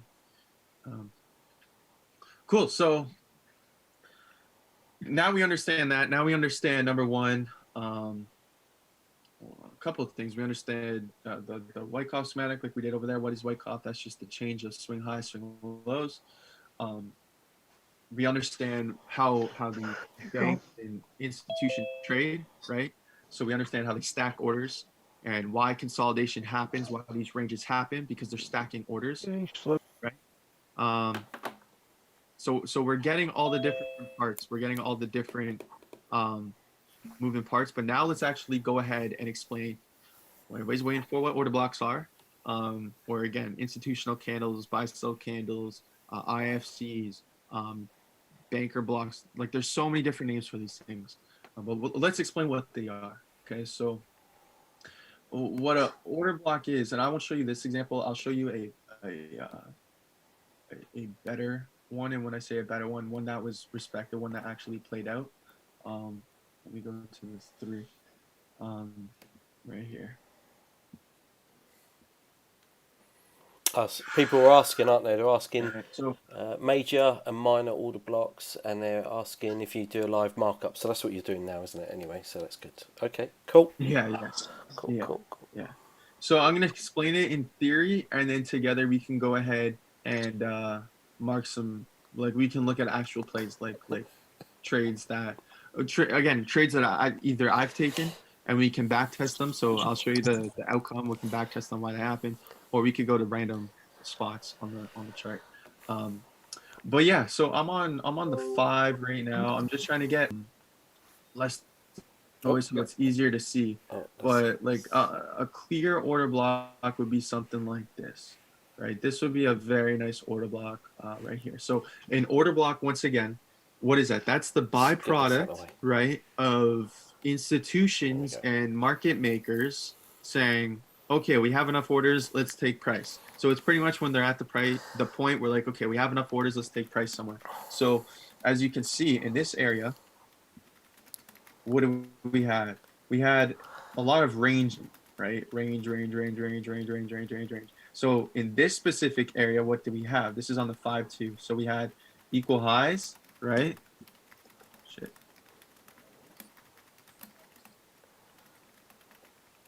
We also had these equal lows going on right here. More prevalent, the equal lows, right? So all of a sudden we had this big spike. That's not necessarily, though, a stop hunt, right? That's a liquidity grab. So we're grabbing all the money up here, right? Anyways, all of a sudden we had this big move. And essentially what we did was we broke structure. So this was the structure right here previously, right? I like this color. Boom. So this was the structure right here. What do I mean by that? This was the previous swing low, right? So we had price come down like this. I'm gonna change this color. Actually, Ah, dear. Yeah. People on YouTube, all they're right. very serious. Yeah. They Oh, I know. get very passionate about this subject. That's good. It's good. Uh, I know. Yeah, it's crazy. No, so, yeah. So here's the low, lower high, lower low. Okay, higher high. Right. We came back in this area, kind of made a higher low, and then we made a new higher high. So this was the major structure, right? Pretty much, if we broke through this previous higher low, because look right here, we're going bullish, right? If we break through the structure, then it's called a break of structure, a BOS. Um, so if I go like this, I have a BOS, right? Break of structure. That is a bullish indication, right? This is pretty much saying, okay, price overall is going to go bullish. Or sorry, bearish. I was getting mistake. This is a bearish indication. I gotta specify. I'm gonna get some correction soon, but this is a bearish indication. We broke structure. We're coming to the downside, right? So if I reverse though, if you look over here, all of a sudden price for some reason said, okay, let's go up, up, up. It absolutely got slaughtered. We had this big massive wick, and then we just had this big push, right? And when I see stuff like this, I'm like, there's no reason that this just so happened to happen, right? There's too many coincidences here. And if you go back in history, there's too many coincidences playing out over time, right? Time after time, there's always these big moves, and then all of a sudden it absolutely dies, right? And then we have this huge, massive move to the downside. Yeah. This move right here was 23 pips in 15 minutes, right? So that's a lot for a currency, but nonetheless, this would be your order block, right? Right here. So what does that mean? To me, here I'll change this so you can see it better too. To me, it means block of orders. That's all it means, right? So if you think about it, an order block, very simply put, is a block of orders, right? Meaning, for some reason, price moved all the way up, absolutely died, but this was the source at which, well, what we know is this was the source at which all of a sudden the institutions got rid of their buys in this section, so their sell positions outweighed, and we had this big move to the downside, right? If you look at it logically, think about it. If we now know about the discount and the premium concept, right? So for right here, right? If we go like this, so that's our square. Give me 1 sec while I draw this for you. So at what point do we put the house on it and the mortgage and the family and the kids and everything? When do we go short with all of that? Grandparents, the in-laws, everybody. And the I'll show dog, you. and the dog. Don't forget the dog. No, we'll keep the dog. We'll keep. Yeah. We won't risk the dog. Yeah. So if we look at it over here, right? That's good. I like that discount and premium. I like the breakdown. Exactly, right? So for this range, this would be the discount area, the 50% usually, or I'm just saying this is 50%, and this is the premium. So if we're gonna Oh, go oh, ahead oops. and take a sell right in this area, according to this range, right? According to right here, if I was to take a sell for some reason, we didn't know what happened at the other spot. If I was to take a sell here, I'm playing premium, right? For example, if I have a sell right here, I mean, granted, it doesn't look too big, but let's say my stop loss is just above, boom. So let's say 4 pips, right? Boom. Say 4 pips and say it's a break the structure. Okay. If we have the same position, I think that's it. Yeah, same position, but I get in. I'm sorry, I messed this up. So I get in down here. So I have a 6.5 pip stop loss because I'm getting in at the bottom. If I get in at the top, right, in the discount area, it's going to be a poor example. But as you can see, this risk to reward, because we have a larger stop loss, is a 1 to 0.48. This risk to reward is a 1 to 6.7. So this is almost, what, 5 or 6 times the size of this? 4, 12, 16. So just over four times the size of this position because we're getting it at a discount price, right? So with that logic, to me, what it said is institutions were pushing price up. They knew this was going to happen. They pushed price up, and then all of a sudden, they got even more sell orders because they exchanged their buy orders, right? Because remember, they once again we have the stacks, right? We have the buys and the sells. They got rid of their buy orders Yeah. and they doubled down on their sell orders. So then we got a move like this, right? Fairly simply, why? Because the sells outweighed the buys. Very simply put, right? So now what do? We mark that area and we're like, oh, okay, something happened in this area, right? That's our order block. Give me one sec. I'm gonna change this color. No, it's good. It's good. Don't worry about it. It's But good. this is our order block. People get it as well. Like Right. Simon said, basically the banks are buying it to push the price up to sell, and they're running the stops at the same time. Exactly. So it makes That's it. sense. So Yeah. what it's called is a buy to sell and a sell to buy swing. That's it. Buy to sell. So I had this realization last night, funny enough. I was sitting in my chair and I'm like, this whole thing's a lie. If you think about it. And I was laughing to myself like a crazy dude. How Just much? sitting How here much had at you 4 a.m. smoked? laughing. Oh, and then Zero. No smoke, no drink. Funny enough. But yeah, I was like, this whole thing is a lie, right? Because what were we told? Oh, retail traders, they're pushing price, oh, they're getting stop hunted, all that stuff. It's war out there. That's not true. Retail makes less than 5%, right? No reason why institutions should go for retail, because like we just said, poor risk to reward. Same time, what are the institutions doing? They're pushing price up so they can sell at a better price. Whole thing's a lie. So now it's all about figuring out how we can play the game. But if you look at it fairly simply, this is the order block. Why is this the order block? Because this is the last point at which price made an opposite candle, right? This is the point at which price pushed up before it had this big move down. So you can see this is a bullish candle because it's obviously the gray for my colors, pushing up. But then all of a sudden we got rejected and we came down. But more importantly, why this one? Because look, we could say the same thing for all of these, right? Why is it this instead of all these? It's this one because this is the candle that broke structure. This is the move that broke structure, the swing, right? This swing broke this structure right here, the equal lows, right? And then, of course, it broke this structure, but it also broke this structure. I see this move and I'm like, holy shit, that's definitely an order block. That's definitely a funded move from the institutions. So right here would be my point of interest, but it would also be my order block, right? Logically, though, what would happen if banks just had a ton of sell positions outweighing, right? Hold on, let's do this.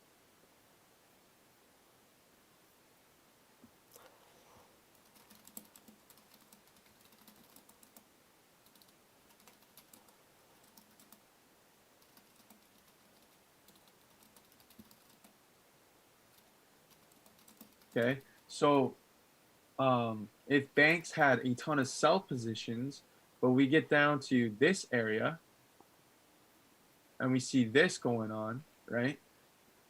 Chances are this would have hit another order block if you're to ask me. And that's exactly what we did. This right here, this was the move, right? That birthed this entire swing, right? So we're trading order block to order block. So that should also answer where are we looking to go to? Order block to order block, or point of interest to point of interest, right? But right now, because we took profit from this move, now we have all these buy orders. At the same time,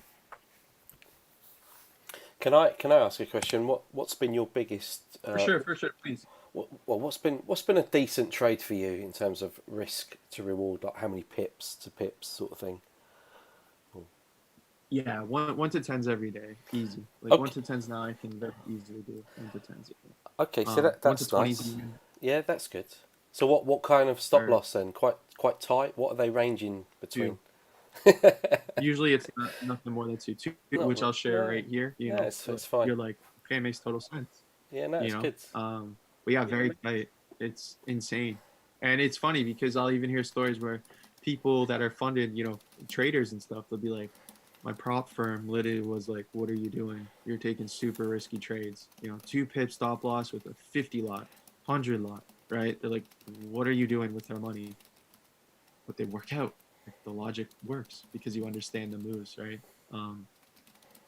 Yeah, it's interesting. It's really funny, but like I said, the whole thing, it's, you know, you just gotta learn how they play, and you can do the same. Yeah, But they're doing this on the macro scale, right? They're doing this on the very big scale. We're going little mini scalps. I mean, you can't play it on the longer scale too, but they're doing this with like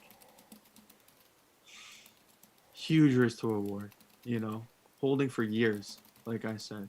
So, yeah, we're just, you know, but so for this position right here, I'm sorry, did that answer your question? yeah, no, it's good. Yes, it's Kind good. of. No, Hopefully. it's good to throw some real life into the mix, because otherwise it's just all hypothesizing, isn't it? Yeah, So yeah, so 1 to 10, nice. If you're, exactly, you know, right? Let's say this was the midpoint.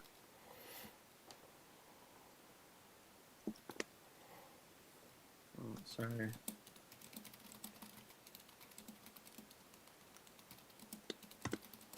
Okay, so now this was our swing. This was our high to our low, right? Swing high to our swing low of this entire move, right? So with that being said, going back to our logic, if we take a buy in here, we're getting a discount. We're taking a buy up here, we're paying a premium, right? Banks always trade in discounts. That's why you see big spikes like this. They're always trading in discounts. Why? Because they're safe, because they're hedged. They have better risk to reward, and they have a higher probability. They have like they always win, but they're getting a better position, right? For example, once again, right? So if we go over here and we take a position right here in the middle of the premium zone, and our stop loss is all the way down here, you know, just to go up there, okay, that's a 1 to 0.42. If we buy down here in the discount area, I'm just doing the mid discount area, put our stop loss to the same spot there. Here, this is a 1 to 2.79. So this is almost what? Almost a 6 time, or it's over a 6 time, 6x, 6R, right? So you can see that from a little tiny shift in the way we trade, right? We just 6 timed the outcome, right? So banks always would take positions. So with this logic, what they're doing right here, and the reason why price is starting to come up is because we took out our stop positions, we closed them, right? But we're also stacking up more buy positions.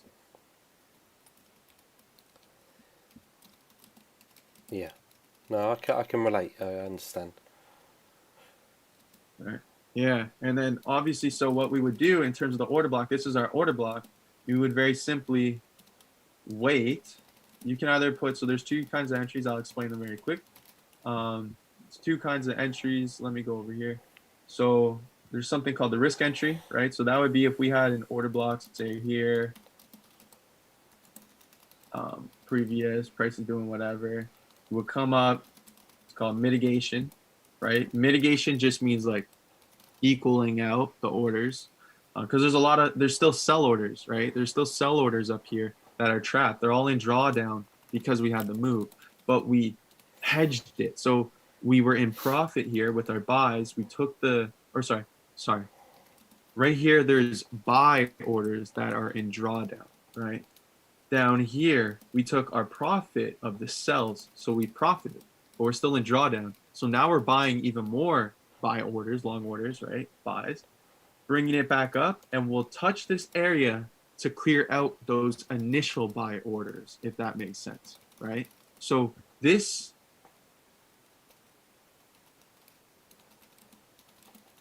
is called mitigation. This is the process called mitigation, coming back up.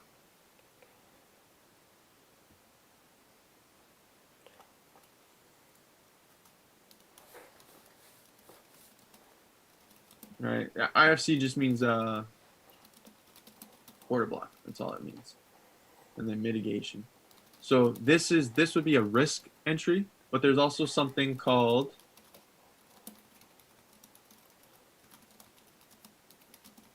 boy. Sorry.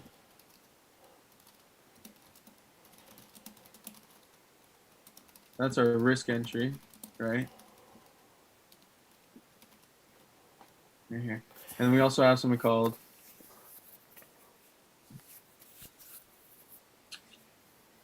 So that's mitigation. yeah, that's mitigation. And then we have something called confirmation entry. So if we would go like this, we break structure, we'll come back, break structure, come back, break structure, on and on. What is this? Trend trading. Lower lows, lower highs, bearish structure, right? So same thing, but we would have, order block here, What's mitigation. unmitigated? Just for the just for your audience. Yeah, if it's unmitigated, it just means it would do something like this, right? So as you can see, this is the order block, comes up, mitigates, but then there's usually going to be another order block that forms because we're going to break structure, you know what I mean? And we'll go through examples. But then let's say this one, because this is the new order block right here, after it mitigated this one. Sorry, give me 1 sec. I gotta do this. Stupid.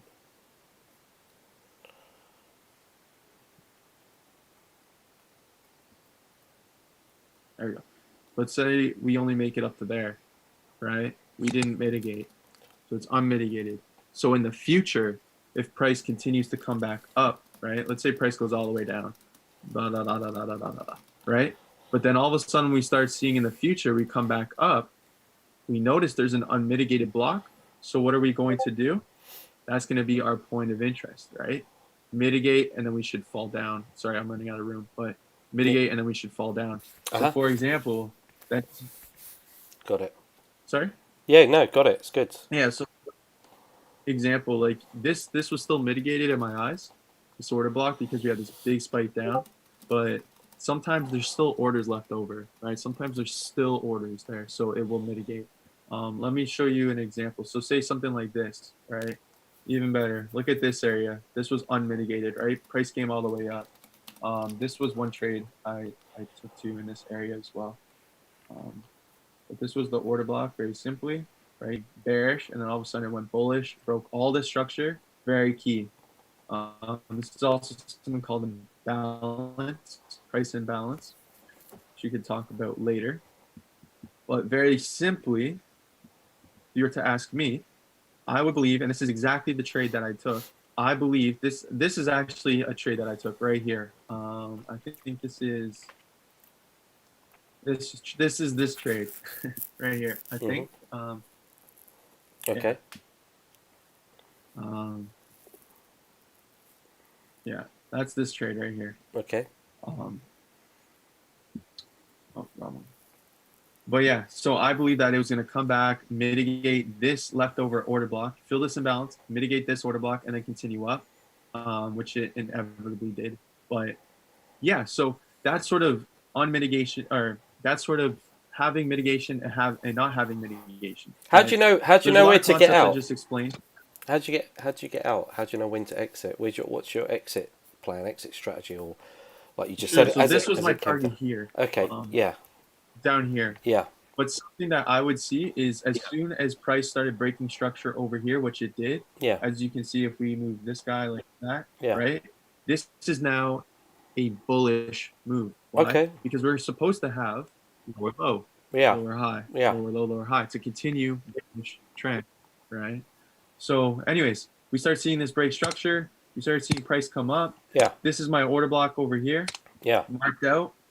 This is on the 5. We could actually go down and see where the true order block is, and it looks like this little area is it right there Yeah.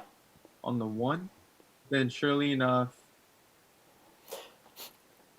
So are you quite proactive in shorting it and then taking a long? You're right to go yeah, long and oh short. yeah, you Yeah. can go Okay. you can go both, yeah, 100%. Do you find you do that quite easily, or do you tend to just go short and leave it at that, or go long and leave it at that? Yeah, so I'm getting better at it. Like again, it's only been a couple of weeks, but I'm getting better because as soon as you see a big move like this, you can be like, oh, okay, yada yada is gonna happen. And you just ride the wave. You literally go down, up, down, up, down. Like I'll show you some examples. Um, Yeah, no, it's good. It's good. People are saying that it's good to see the thinking and the reasoning behind it, so they can relate, which is good. And then Chris, your biggest number one fan, Chris D. Um, he's your biggest number one fan. He says he says you need to put 50 lot on it so that you can buy your Lambo. oh man, 50 lot. I'm not even gonna lie. If you're on a FTMO and you have 1%, 50 lot is normal. Like I'll have. It's funny because I was training with these one guys and they're just learning, right? So I think they risk like a 0.25 on their 100,000 FTMO account. Like they're still doing the challenge and all that stuff, verification. But I'm like, okay, we're gonna get a trade for you guys here, right? And surely enough, it played out. But I don't know what their normal position was, but they were risking only 1/4%, and it was like a 10 lot or 11 lot, and they're like, oh my gosh, it's an 11 lot. Like I'm disconnected from that because me, the average is like 50, 50, 100 lots like that. Like if we go, But so you are can't you see, but doing like, that? Are you doing that on your? Are you doing an FT? You're doing FTMO now, aren't you? Aren't you? Are you doing sort of yeah. So big I'm lot done all this sizes? stuff. So I'm trading it now, right? But this was their accounts. They're at like 9,100, and then they wanted to risk like 22.5, 0.25%. Um, ended up being about 11 lots, right? I think it was a two pip stop, Yeah. something like that. Yeah, 11 lots, and they're like, oh my gosh, I don't know if I can do that, right? Yep. So it's not Um, about the money though, is it? It's about the risk. So that the risk is really good. I mean, 1/4% when you've got a big account, 1/4% is a lot of money. People don't understand that, or not understand it, but exactly. people don't have these big accounts, so they don't really appreciate it. But when you get a big account, you start becoming a prop firm funded trader, and you start trading hundreds of thousands of pounds and dollars and whatnot. You can't be going in with 2-3% risk just willy nilly. You'll lose the account if you make some mistakes. So yeah, it's about Yeah, longevity, and you still make decent money by keeping the risk small. And yeah, it's good. It's good. yeah. Exactly. Yeah. So it's funny because you're just doing logic. It's like I always say too, if you have something like a $1 million account, right? Or $1 million account versus $100 account, you could still make 1%. The $1 million account is gonna make 10 grand in that 1%. The $100 account is gonna make $1.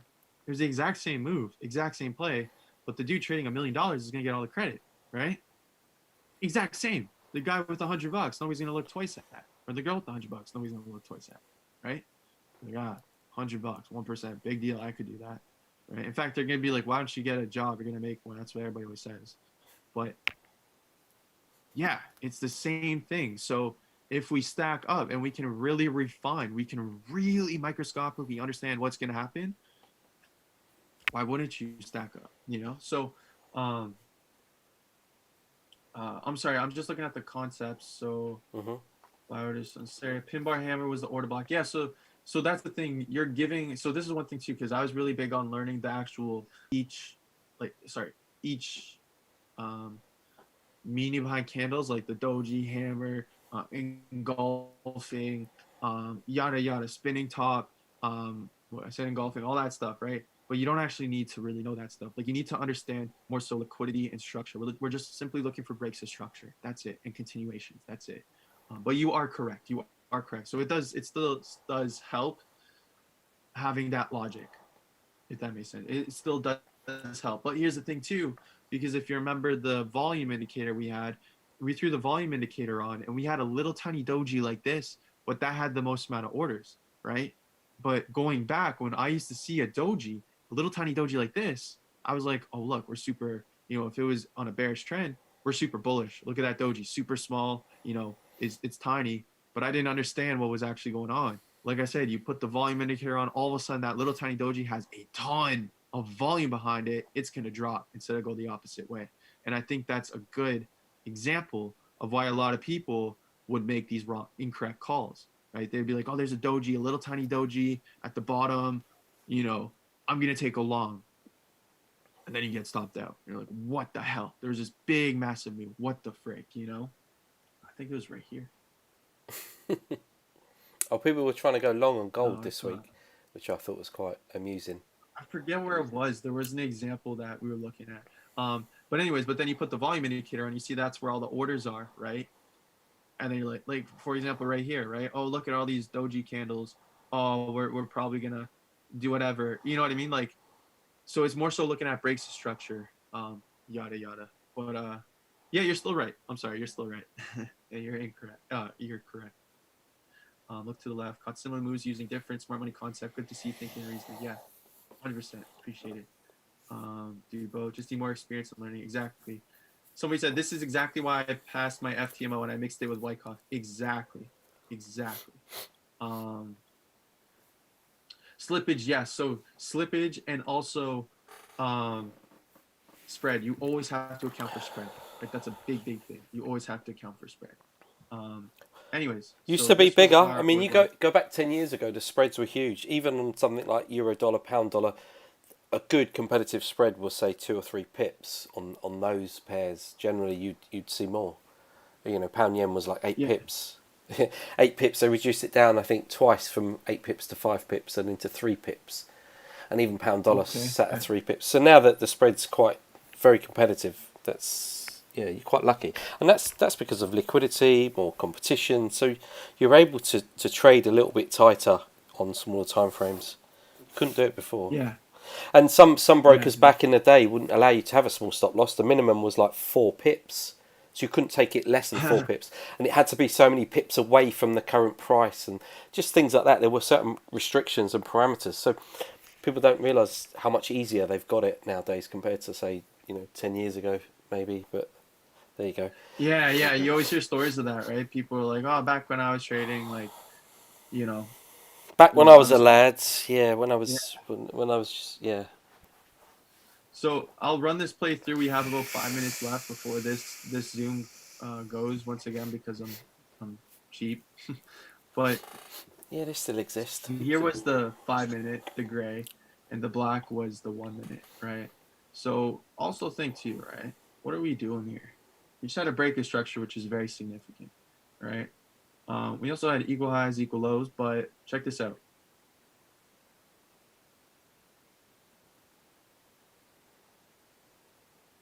What are we doing? Bearish trend. Lower high, lower low, lower high, lower low, lower high, lower low, lower high, lower low, lower high. Next move should be lower low. We also have the confirmation of the trend change right here, right? This was bullish move, bullish momentum. Higher high, higher low, higher high, higher low, higher high, technically higher low. You only need the 2 candles to make a higher high, higher low. Higher high, so we're like, oh yeah, we're going bullish. lower low, or higher low, lower high. Oh wait, what? This was supposed to continue on up here, make a new higher high. Didn't do that. Failed to do that. Lower low. Okay, so now we failed to make a new higher high, so now we have a lower high. We broke structure here, making a lower low, right? Lower high, that's bearish. Lower low, bearish. Lower high, bearish. Break the structure right here. Significant structure. Lower low, bearish, right? So now logically, what's the next move? People will be looking for buys here. But logically, what's the next move? Take it short. Continuation of trend, right? So here's our order block. Gray's on the 5, right? The black is on the minute. So we go here, right? So if we took the minute, put our stop loss just above. So look, boom, 2 pips. See what I mean? All right, so we got triggered in here. We can either target the previous swing low, which is down here, or truly it would be about right here. Or we could go further, but this is what we're looking at for managing our trade. This is a 1 to 8 trade right here, right? There we go. So we got a 1 to 8. However, let's keep playing it out. So you could have taken that trade, right? But then again, we could also go like, okay, so there's the order block hit, but what's the next order block? Because we had the mitigation right here. Hold on, sorry. We have the order block. Sorry.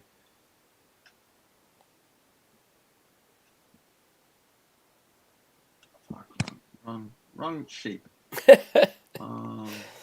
It's good. Keep going. It makes sense. People understand what you're doing. It's cool. Yeah, hopefully.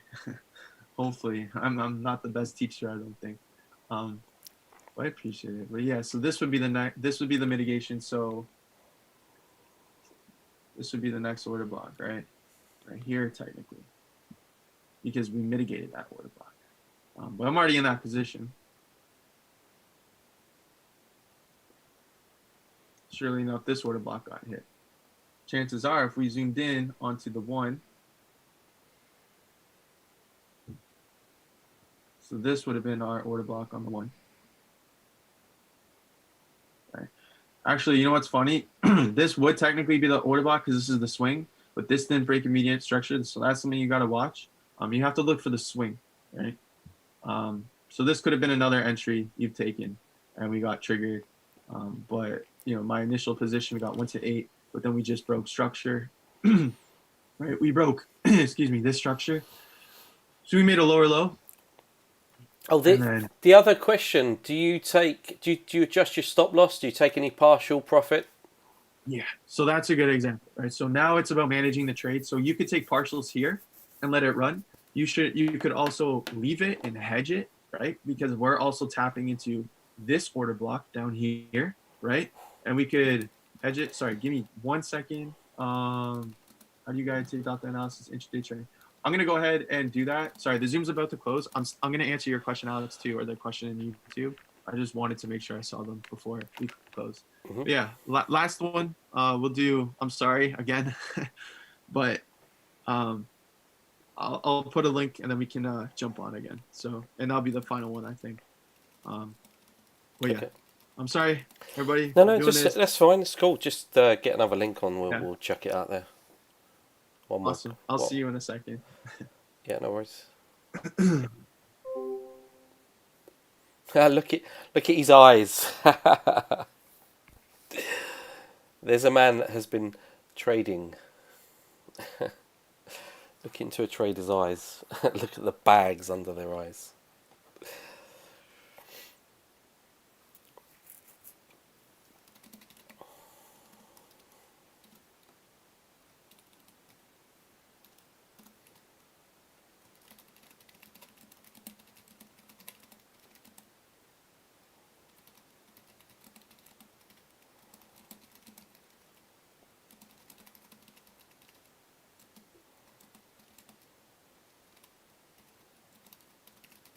Oh, here we go. Let's get that out there.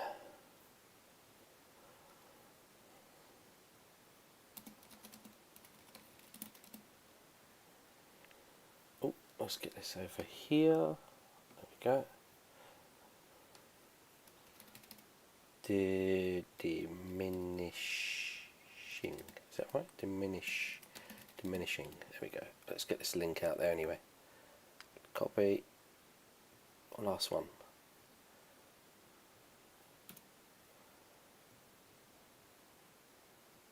Is that the one?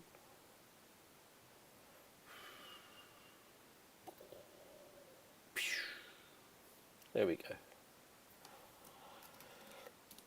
Last Zoom link for the day.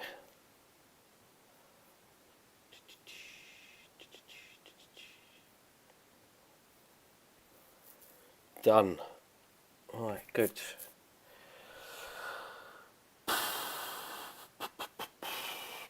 Okay, I'm not.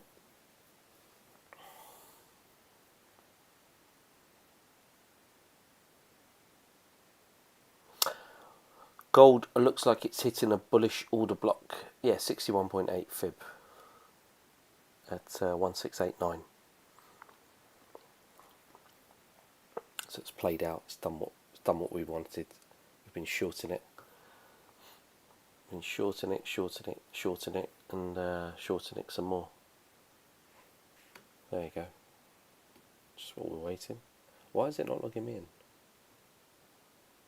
404. Let's try this again, shall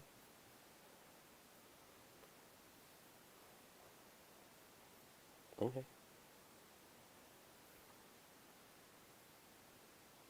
Yeah. Anyway, yeah. So there you go. Look at it on a 1 hour weekly. So that was the squeeze we were getting, and yesterday it consolidated in the same manner, but we still felt it had to come down to retrace fully to the 61.8, which is what it's now done. So it tried to break the trend line on gold, and it tried to go long bullish, but you can see it looked like it was going to do something there, but it didn't. Just didn't have the stamina. Again, you could probably argue that is to do with the order blocks and the Wyckoff and the accumulation, and then tried to go up, failed, tanked. But that was always the play, short.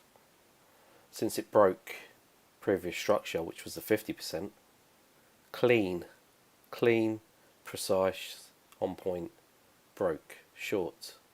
And from 1760s down to here, still a good 600 to 700 pip move. So, it's not like you've got to sweat it if it breaks previous structure. That was a no-brainer. You could just short repeat. That's what I did anyway. 3 trades this week, shorting gold. Didn't need to do any more after Wednesday, really. But that was nice. Could have pushed more. Could have got more out of it. Right, why am I not in this? What's going on?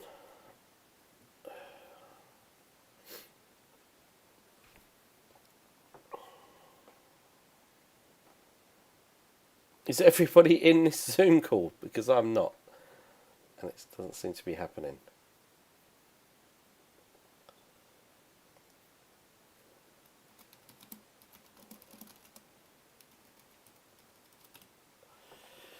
Click launch. Please wait, the meeting host will let you in soon.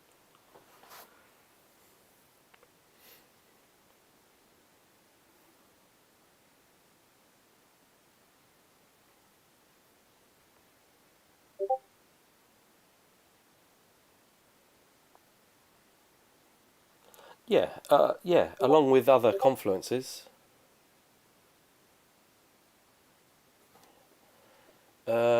Just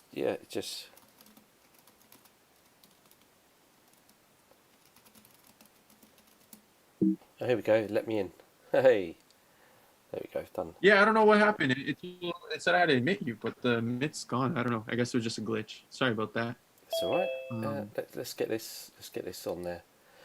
Someone was asking about entry points. Just to answer you, Blue Seal. Yeah. Just to talk about entry points. Obviously, you're looking for additional confluences all the time, reasons to verify and to to give you that confirmation. You can't just use one thing on its own. You can't. Well, you shouldn't anyway. Just common sense. A lot of common sense is needed when you trade. Don't you notice how much common sense goes out the window when you're trading? A normal person just ends up behaving irrationally. It's quite funny to see. If you're gonna employ or apply any form of trading, anything, any concepts, any ideas, that's one thing on its own, which is great. That's your primary, but then you still need to have secondary. You still have to have other confluences, other things to help you, to bolt on to that, to build a foundation. It just logical. As a rule of thumb, look for about 2 or 3 things. Yeah, right.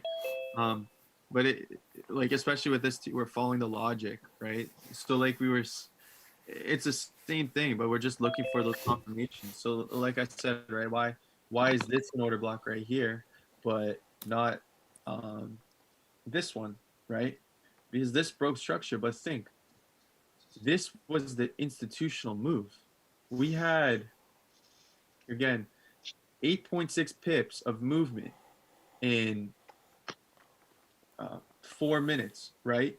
However, to get from there, we'll say this is the area. In the first place, to get from there, it took us an hour and 50 minutes to build up that move, right? Yeah. So that's basic momentum. This is where the momentum is, right? Literally in 4 minutes or whatever, we took out the almost 2 hours of build up on the charts, right? Yeah. So you can definitely say this is an order block or a point of interest or an institutional funded candle or whatever you want to call it. You can say this is of significance. So with that being said, right, what we would see now is this be mitigated in the future, right? We'll have to come up, and in the future, I would think that when we do come up, we would come smack this and continue on. Here's a cool thing too that I see as well. Oh, my charts are getting a little messy. However, going back to the initial point at which we started on, right? Yep. This is a Wyckoff schematic right here, right? This is a Wyckoff schematic for distribution, going from the top, right, to the downside, going from up to down, right? This is the swing, right? If we were to go on, we're on the 1 minute. If we were to go on like the 15, the 1 hour, yeah, see? This is the swing right there. So this is exactly what I was saying in the beginning. You have to understand the logic. It's not so much just marking up Wyckoff. You could be successful with that. I know some people do it, but for me, I'm looking at the logic. I'm looking at the move, right? This is a perfect Wyckoff schematic. We have everything here, right? UT, UTAD right here. We have the test over in this area, right? All the different areas, the SAO, and then we have the continue. This is the LTSY, right? So perfect Wyckoff schematic. But as you see, right, because smart money, which is the concepts of order block, institutional candles, all that stuff, right? That's a different school of thought, right? Wyckoff is one school of thought, how we're changing direction of institutions, how institutions are getting orders, because remember, buy to sell to buy. Institutions are the ones creating liquidity, and they're also stacking orders, right? That's all Wyckoff. But smart money, which is breaks the structure, order blocks, institutional candles, price and balance, all that stuff, they're pretty much the same thing. They complement each other, right? But as you can see right now, what were we doing? We were drawing out order blocks, but we had a Wyckoff, a perfect Wyckoff schematic right there. It's pretty interesting how it works out, right? So that was a perfect like little example for us. But yeah, you can see how this stuff plays. Like this stuff literally plays back to back. Even here, if we went on, over here, this looks like another Wyckoff schematic right here, right?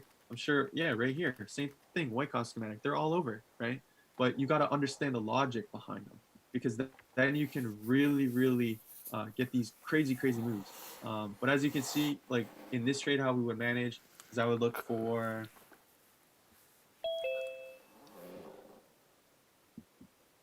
this structure to break, right? Which kind of did, it got tested, but clearly over here it broke.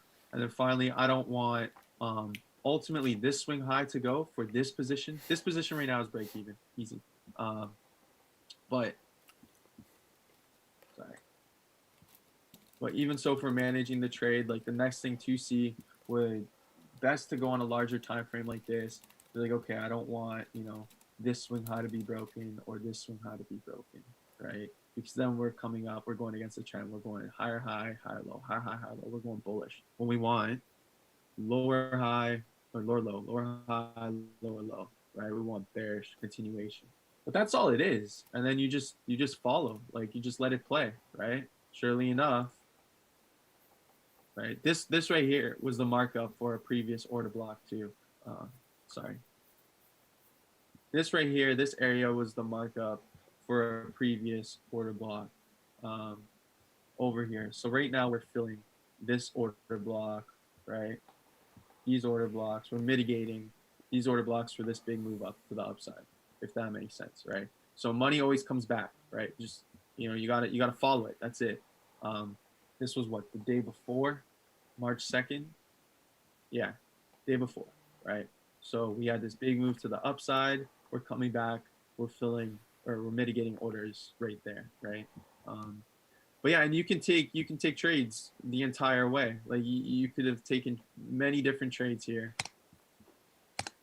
For example, once you start seeing this, I mean, you see the Wyckoff, but if you didn't necessarily know the Wyckoff, this would have been your point of interest, right? Or the order block that we wanted to fill. That obviously didn't get filled, but then we had equal highs here, equal lows, right? Equal highs, equal lows. Let me just go like this. Sorry, can you describe what mitigation like means? Mitigation? Yeah, sure. Yeah. Yubi, how are you? Good. Took me a while to come back.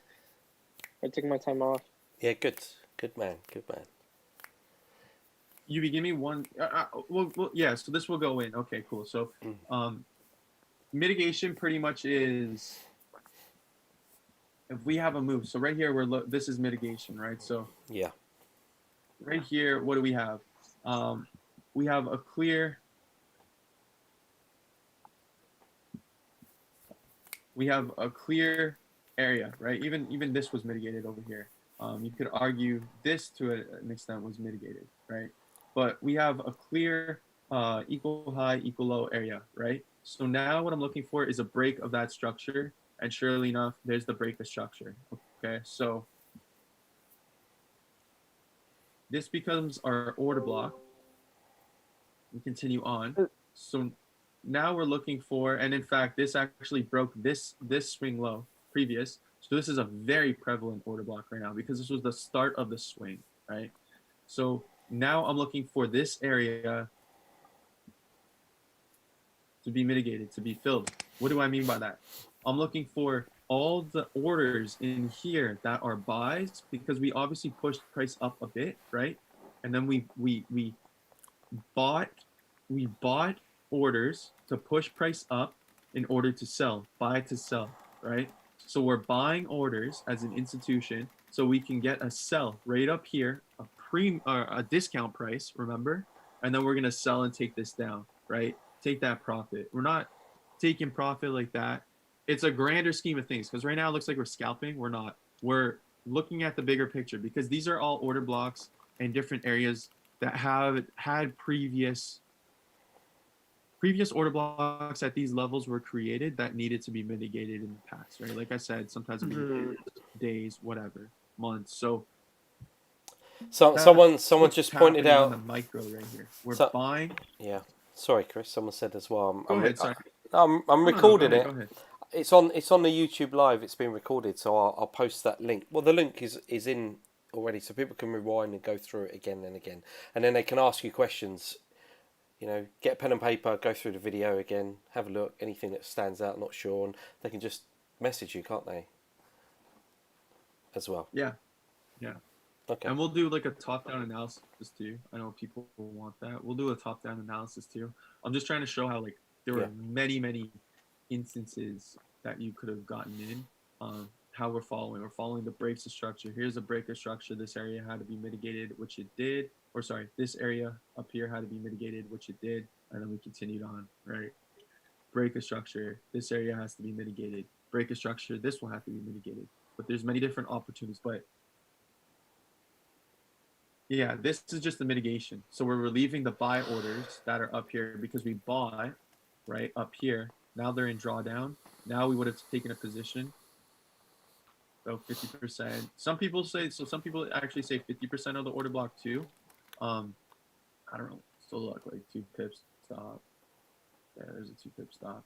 And this was the Okay. order block. Let me just let me get this link then. Where is it? So yeah, so we could have taken this position and let this run. So we got 2 pip stop, and then that played out. So we got a break of structure. So then this would be an order block now. Okay, but that's massive. But then that would have to be mitigated. But what are we doing? Very simply, right? So there's the mitigation. Break of structure. This has to be mitigated. But what are we doing? Lower highs, lower lows. It's a bearish trend. That's all we're doing, right? I have a It's trend. question. What's up, man? So if you're trading on the 1 minute chart, how long each day would you say you're sitting in the front of the charts trading? Okay, so that's a good question. What I usually do is I look at where historically do most of these moves come from. You can literally trade anytime. Before I solely believed in, you don't trade Asia, you only trade New York and London, but you can trade anytime, straight, like literally. And this even goes back, and you can back test this too, because sometimes it'll be like, well, I thought only to trade, London Open, but the move happened in Asia. When the move's ready to happen, the move's ready to happen sometimes. I just literally set alerts. That's all I do, right? But I am conscious of the different time frames. Like if I'm trading Asia, if I'm trading like 5 p.m. Eastern to 7 p.m. Eastern, that random time when there's no liquidity, all markets are closed, yada yada, except for New Zealand, Australia, and stuff. I won't really trade there. But to answer your question, what you're getting at is I trade primarily within the first 3 hours of the London and the New York, because historically that's when the most amount of volume is, right? That's when the most amount of volume occurs. And I even went back and made Excel spreadsheets on this stuff previous to when I was doing all of this, looking at when moves happened. And it historically was during New York, it was literally from like between 7 and 10 a.m., that 3 hour window. And if you guys remember, I think if you go on like my previous live streams on YouTube, the most recent ones, I had like 2 session things. Like I had a session colored like it was blue and red. The red was for the UK, and the blue was for New York. I don't know if I still have it. No, I don't. But I used to have like it would be like blue and red. So I knew the session times, but I would only have it for 3 hours. So it's the first 3 hours is usually when the majority of moves will happen. But yeah, for you, Yubi, does this kind of clear it up? But this is mitigation. We're just mitigating. But I mean, if you think about it, like what are we doing? We're also creating a lower low, a lower high, a lower low, a lower high, right? Like we're trend trading. We're respecting the trend. So, and that's why sometimes you'll see these prices come all the way back up, but they never actually break the structure, which is very important. Sometimes you'll get wicks, but in theory, there's so much orders over here, so much money.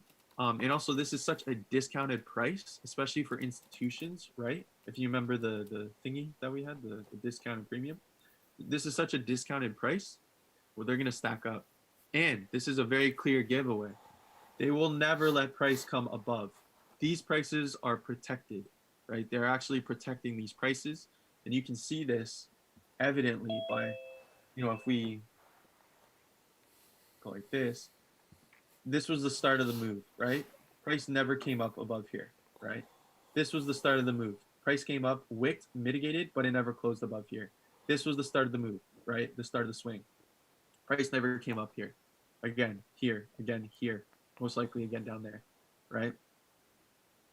So that's all I'm looking for. And you just let it ride. So like see here, this was the new swing, this was, sorry. So like this was the order block. I don't know if we got, sorry, this was the order block right here.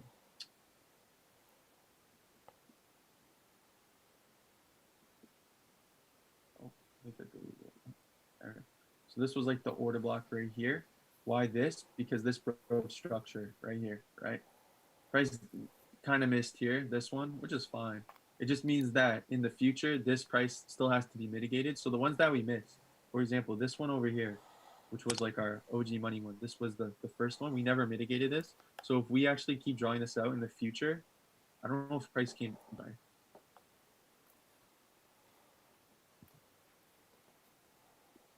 Oh my gosh, I'm sorry.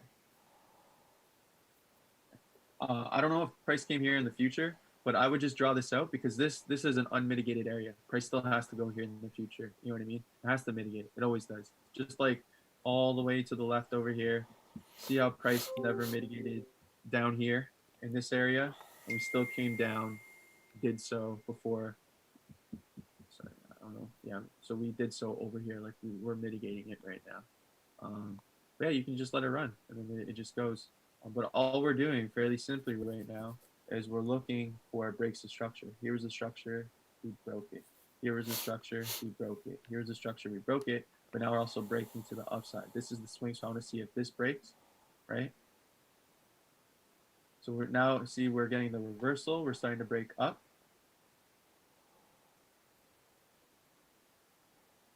All right, and now we're going back down, bearish.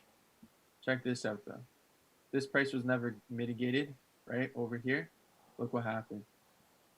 Bro, to the T. Like, it's hilarious. To the T, right? You'd still be in here. Break a structure, break a structure. But, yeah. Does that make sense, kind of? Hopefully, everybody? I'll do the top-down analysis. I just want to make sure there's no questions, and then we can, so what broker? So I got FTMO going, and then I have, I use Trader's Way is my main, but I'm going to start going to other brokers too. But yeah, that's what I use. Platform, I just use MT4.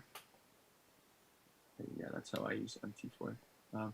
And one person really quickly just asked, what's the system? Like, you have to understand the logic, right? Because as you've seen, what we're doing is we're looking for things like break of structure, but we're looking for order blocks too. However, we're looking for what institutions are doing. And this is why it's very important, number one, once again, to understand the logic, but also to always ask why.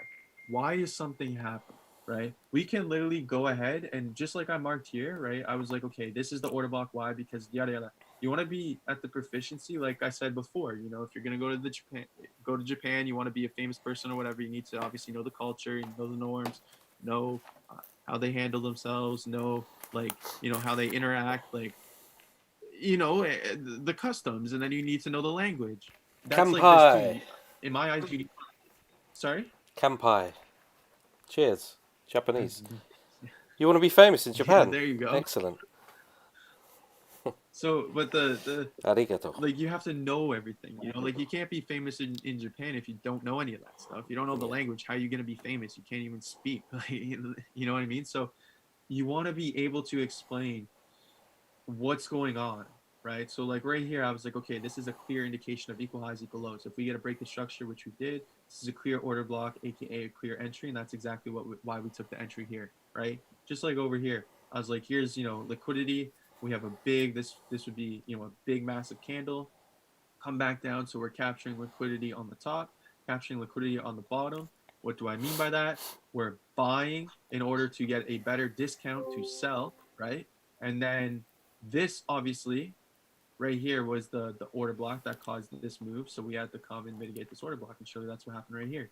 So again, my point is you want to be able to explain every single move, what's happening. You can literally go candle by candle. And I didn't take the picture. I wish I did. I'll do it again, just to practice. But I will literally sit on the chart sometimes and just go candle by candle like this. Like I'll go, okay, cool.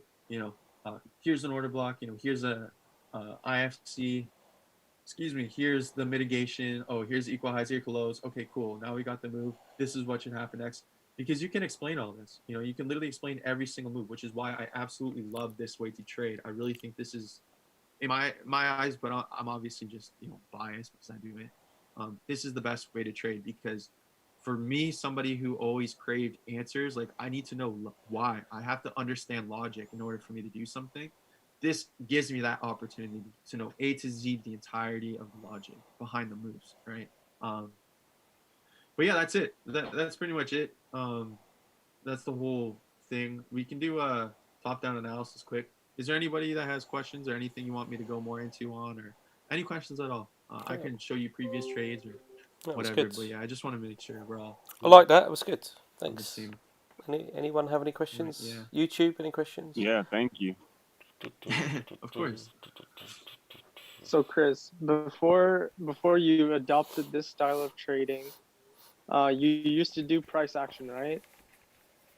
Yeah, I guess technically this is still price action though, but yeah, price action. Like I know So what. do you see what are the major overlaps you see between the two styles? It's completely different, right?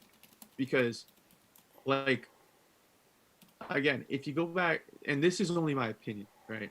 But if you go back, and there's also outliers to there's always outliers in anything.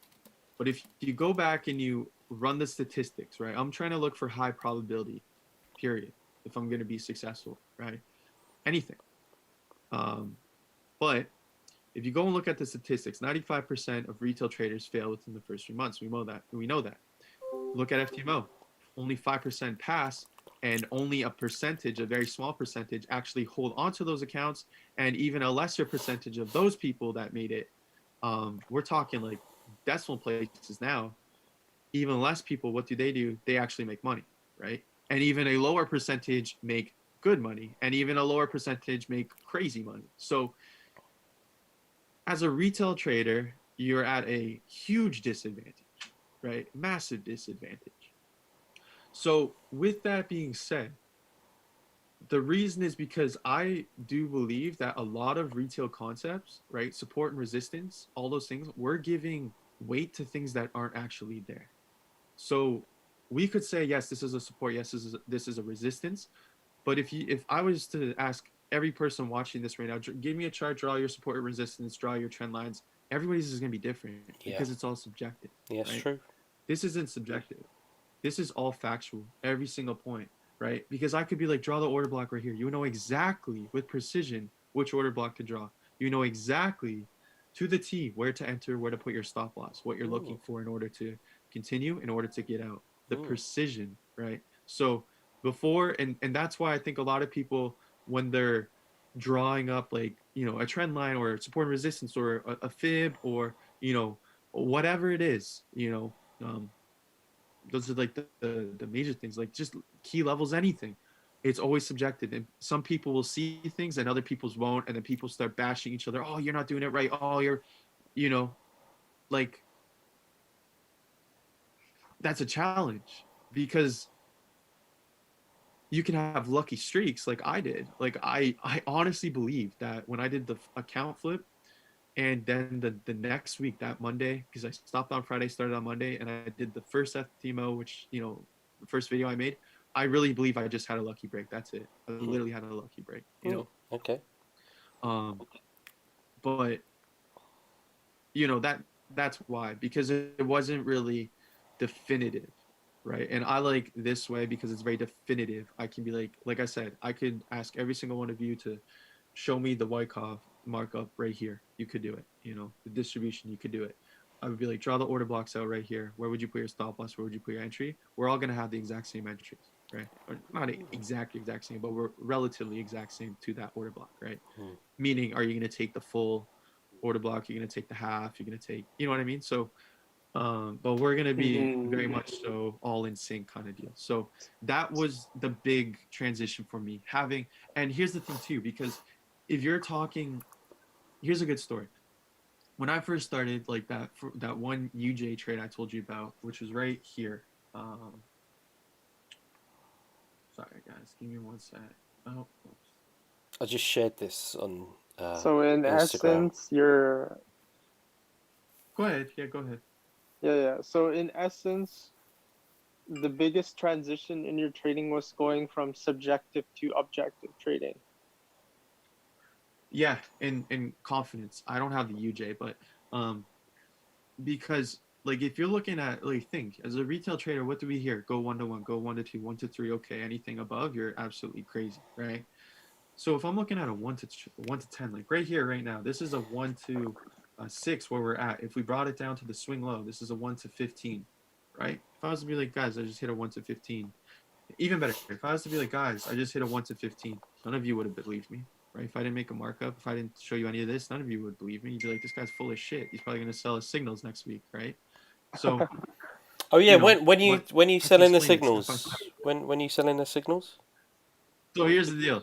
I'm not gonna sell signals. If Oh. I was to sell signals, no word of a lie, they'd probably be between 5 to 10 grand a month. I'm dead serious. Because if you were to be making moves like this, like you can easily do 100% a week. I think on Wednesday, uh, this was an 88R right here, right? You would have almost doubled your account in this one day of trading, which is insane. So like, if I was to sell signals, dead serious, I'd 5 to 10 grand a month. Like you'd have to pay. But this also questions the validity of other people's signals, selling them for $50 a month. Like people are buying signals for $50 a month, $100 a month. Do you honestly think you're going to make millions of dollars with those signals?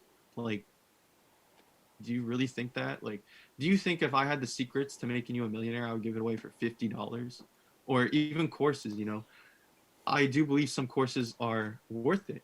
I know people that charge $2,500, $5,000 an hour to talk with you, right? That trade like this and much more advanced than this. I think it's worth the time and worth the money. Right? I can justify it. But if you go and get like a cheap course off Facebook or Instagram for $20, and you think you're gonna be driving your, you know, your Bugatti or your McLaren yesterday, like that's just poor logic. Like, come on, if you had the secrets, you're not gonna sell it for $50. You're gonna sell it for like 100 grand or $1 million. Like, I'm gonna charge you because I know the ROI is gonna prove positive to you. Period. You know. But no signals coming anytime soon. But yeah. I love it. Any questions, anybody? I'm sorry. Yeah. So some said the in YouTube on YouTube they said, okay, so where did you learn the order block theory, and do you have a YouTube channel? Yes, he has a YouTube channel. Yeah. I haven't been posting on YouTube though. I've been just studying and learning and Look at his eyes. Look at his eyes. He's been trading. He has trader's eyes. Yeah. Look at the bags under his eyes. He's aged. He's not 25. He's 35. That's right. We're trying to travel, man. We're trying to get out of Canada, go to the Bahamas, or go to Jamaica, or go to Like Martin, he all wants these- Dubai. he wants to come back to the Yeah. UK. Yeah. Yeah, that's the goal right now. Cool. Right. Okay. I'm tired of the snow. Yeah, I bet you are. Yeah, it's depressing. Even especially with the lockdown, it magnifies everything, doesn't it? Everyone's problems are magnified. You're trapped, and it's snowing, and it's cold, and who wants to be in the winter? And then you go on YouTube or Instagram, and everyone's in the sun, and they're trading on a laptop in the sun on the beach, and you're like, yep, that's what I want. Good. Any more questions? We can finish. Can we finish, Chris? What do you reckon? Yeah, I'm gonna do a quick top-down analysis, and then that's it. That's literally it for me. I'll let you all go. Go Any for it. questions? Let me know. I'll just do this really quick. So, let me explain what I'm looking for quick, right? So, this is how I break it down myself. Okay. So we have the high time frame up here. We have the low time frame. At the start, what we're doing is we're going from the high time frames, the monthly, weekly, daily, 4 hour, and we're coming down to the low time frame, right? We're creating our story, we're creating our narrative or our bias. Then we're looking to confirm our such by looking at the low time frame to the high time frame, right? So what does that mean? If I think that we're gonna go, we just made a new swing high, and I think we're gonna come down like this, right? So all this area right here, I derived that from the high time frame, right? That's where I got it from, the high time frame. But what I'm doing is I'm looking at the low time frame because once again, the markets are fractal. Once again, what's the first time frame that's going to change? Direction, show a change of direction, right? The millisecond, the seconds, the minute, 2 minute, 3 minute, 5 minute, 10 minute, 15, 30, 1 hour. You know, the market's fractal. So what I'm doing is I'm creating my bias, my story, and then I'm confirming it on the low time frame to the high, if that makes sense. So let me show you exactly how I do that. Let's go to the monthly. So this is the monthly. What are we doing right now, right? So to me, what it looks like, started here, we had a higher high, we had a higher low, right? So this was our range. Boom, right? All of a sudden, we made a new higher high all the way up here, right? Came back down, made a new higher low over here. Now, we need to break this structure at the top in order to continue with that bullish trend. Or if I see price come all the way down here, then we're continuing with the bearish. So we have a reversal. This is on the monthly though. But as you can see, overall, what am I right now? I'm bullish. I'm pretty bullish because this looks like a solid. Oh shit, sorry. This looks like a solid higher low, right, of the bullish trend. So once again, if we delete all this stuff, like this, higher high, higher low, right? Higher high, higher low. So our next target is all the way up here, right? So now we go to the weekly. Let's confirm that bias, right? So we're looking obviously not to break this level. It looks like this level has been tested a number of times, right? However, check this out. If I was to delete that, right?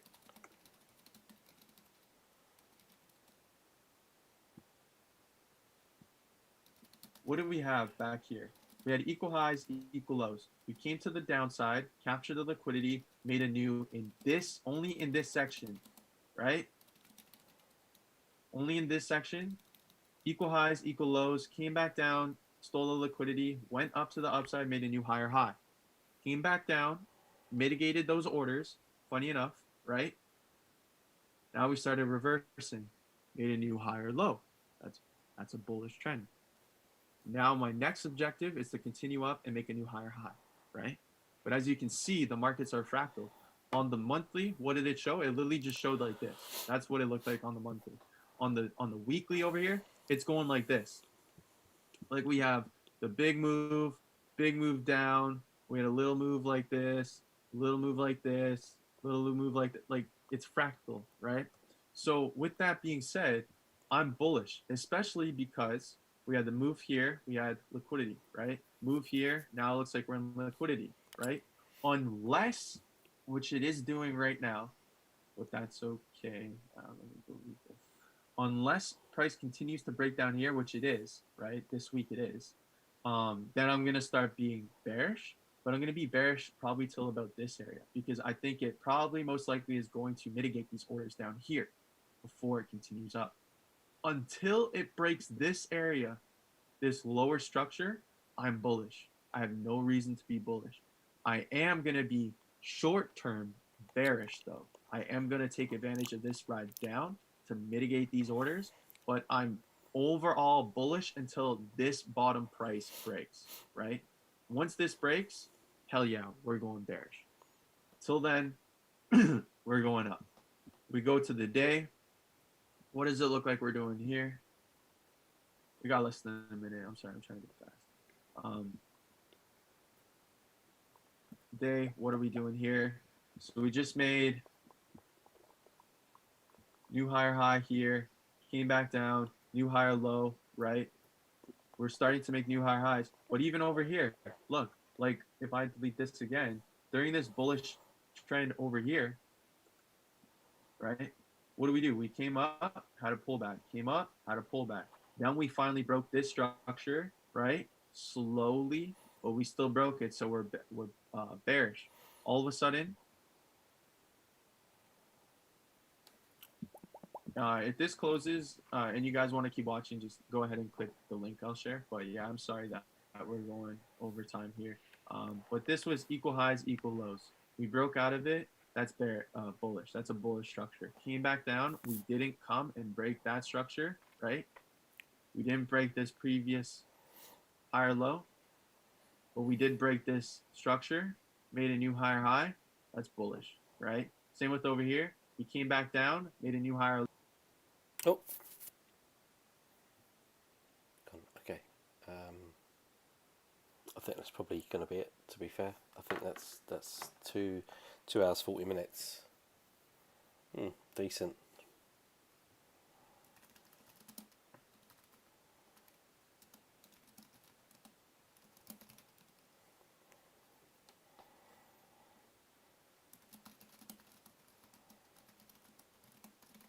Just checking if he wants to carry on. I think people get the gist of it.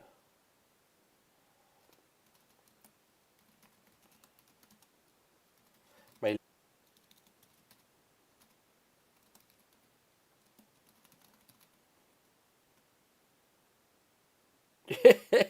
One more.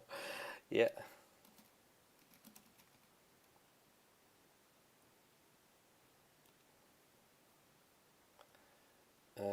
Okay, so he's got one more link. Let's have a go and maybe just do one more link. Why not? Let's change. There's a lot of info.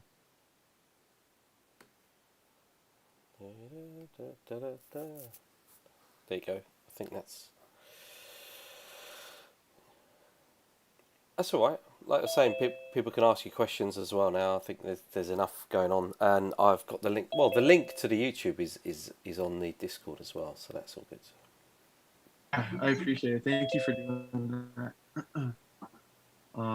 Yeah, there's a lot. Like, I'm trying to sum up what I've been doing the past couple months or past couple weeks, I guess, into all of this. You know, just kind of like. No, it's good. It's good. You're covering everything. Off. Yeah. You've done well. You've done well. It's been explained in a lot more detail. So from 0 to 4, people may not have even known anything about it, or not got round to actually looking at this, and now they have, and they are, and it's good. So massive. Yeah. Where's it gone? I've lost it. Okay, cool. Here we yeah, I'll finish up. I know it's been almost 3 hours, but yeah, all I'm doing is I see these swings, right? So this right now, I think we may make a new higher low down to here, but until it breaks this structure, I'm still bullish on it. People want a link. They want a link for the said, Discord as well. The link for the Discord that seems to change a lot, doesn't it? Or how do we get like a permanent link for the Discord? Oh, it's the same one. The only issue. If I click on in Discord. Yeah, sorry. Yeah, go on. No worries. If you go here and you go to invite people, just make sure you click on this, right? Because it says it'll expire in 7 days. So I just go never, and then that's what I do, so they can join. But then it never expires. Otherwise, it'll expire, and then it may say like you're not able to get in, kind of deal, you know. Yeah, let me do that now. Then I'm gonna do that right now, and yeah, okay. So link, click, edit, invite link, and then that's fine. Yeah, you carry on doing what you're doing. People are gonna come in, I suppose, as and when. Is there any questions anybody has right now, or you want me to keep going? No, just keep going, because people can look back now on the video on YouTube. Yeah. Home run, get to the finish line. That's right. So, okay, so now what we have this going on. This is our swing low.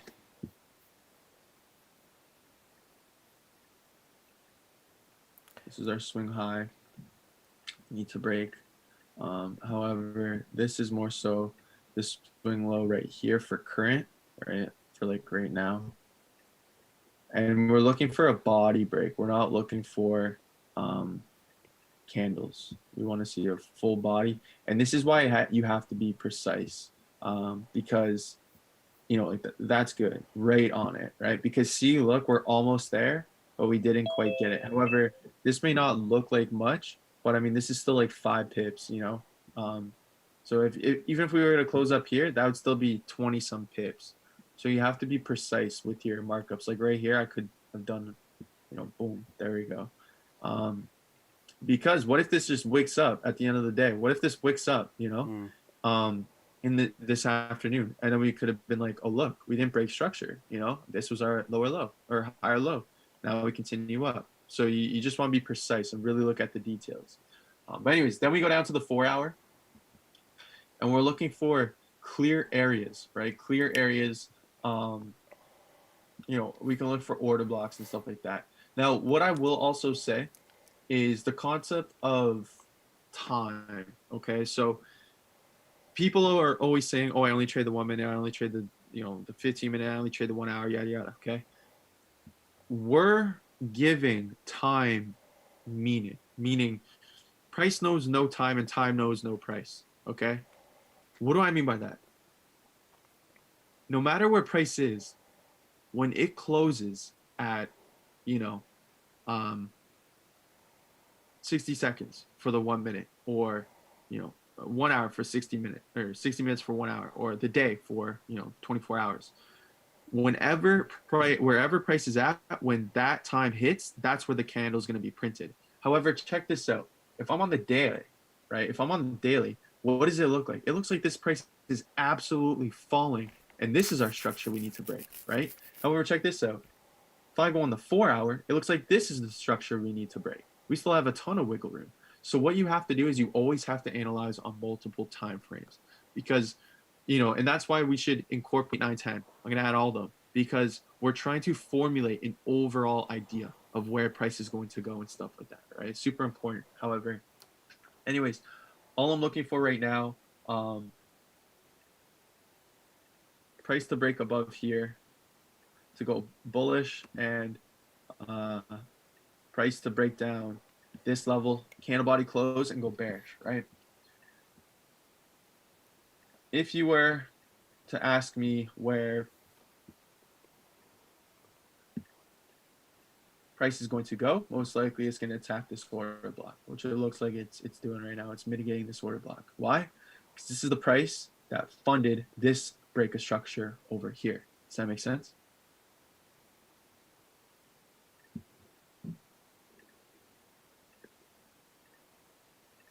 So this is our break of structure, as you can see, right? This is a bullish reversal. We were making lower lows, lower highs, lower low, lower high, lower low. We just made a higher high right here, higher swing high too. I'm making higher lows. We just need this order block to be respected. Now I'm going to the 1 hour, and I'm refining my entry. So right now it looks like what? We got a couple things. Number one, this is our order block, or refined.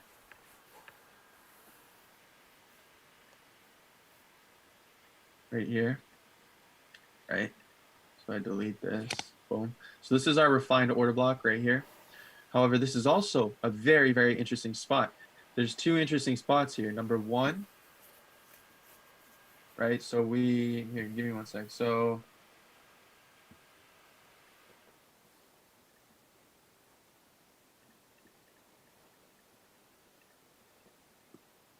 cool. So right now,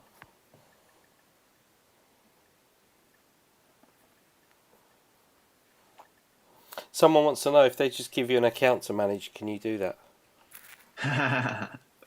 oh yeah, I don't know, man. I don't know.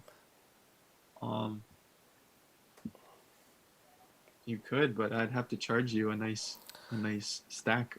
Well, they said Do the work. they said 50-50. Phone a friend. What do you reckon? Oh, people asking. Yeah, I find But it it'd be very. like, I'm not even kidding. I find Like it messes 8, 10. up. I can't do it. I can't personally do it. I find it messes up. Yeah. Messes up with the psychology of it all. I can't do it at all.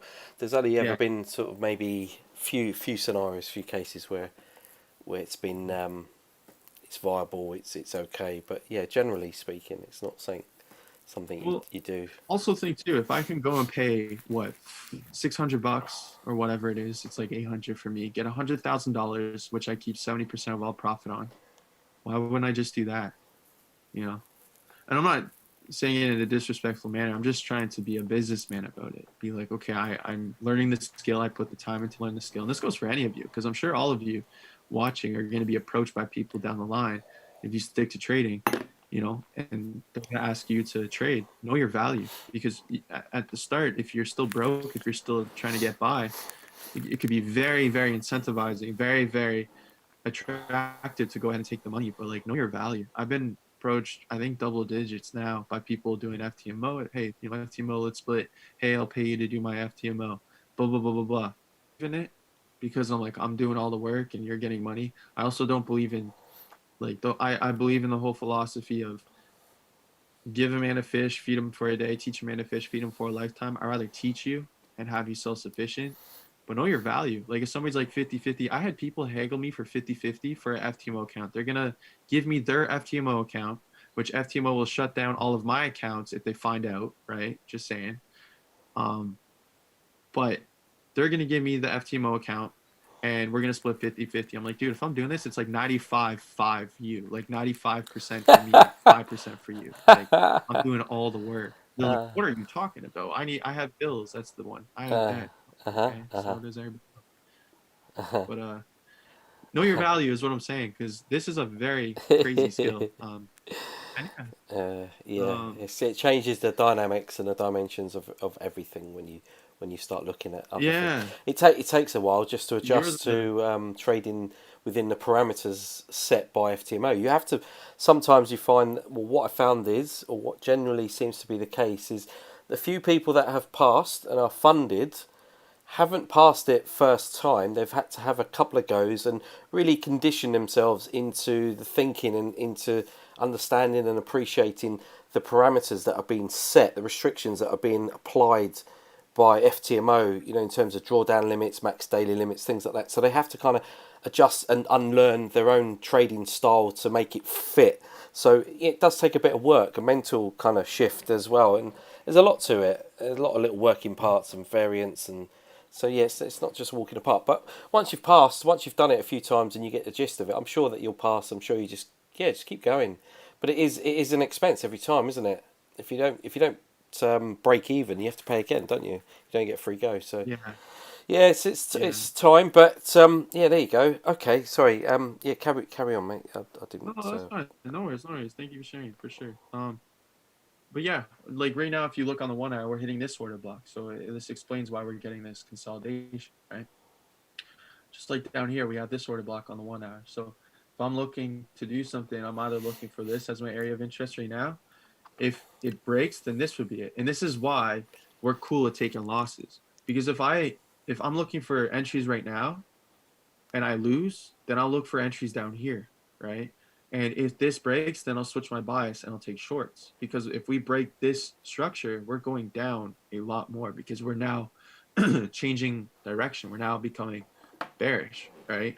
But you have to line up, once again, you know, the discount principle and the premium principle. You have to line that up, because, for example, right now, if we're looking for longs, then down here is all the discounts. This is all premium. If you're getting in longs up here, you're paying premium. Down here, you're paying discount. That's why we're going for these order blocks. If we're going short, this is where you're going to wait to get in. You're going to wait for this mitigation of this order block, right? Or these order blocks, which have pretty much been all mitigated. But around here, that's where you're looking for shorts, right? Not down here.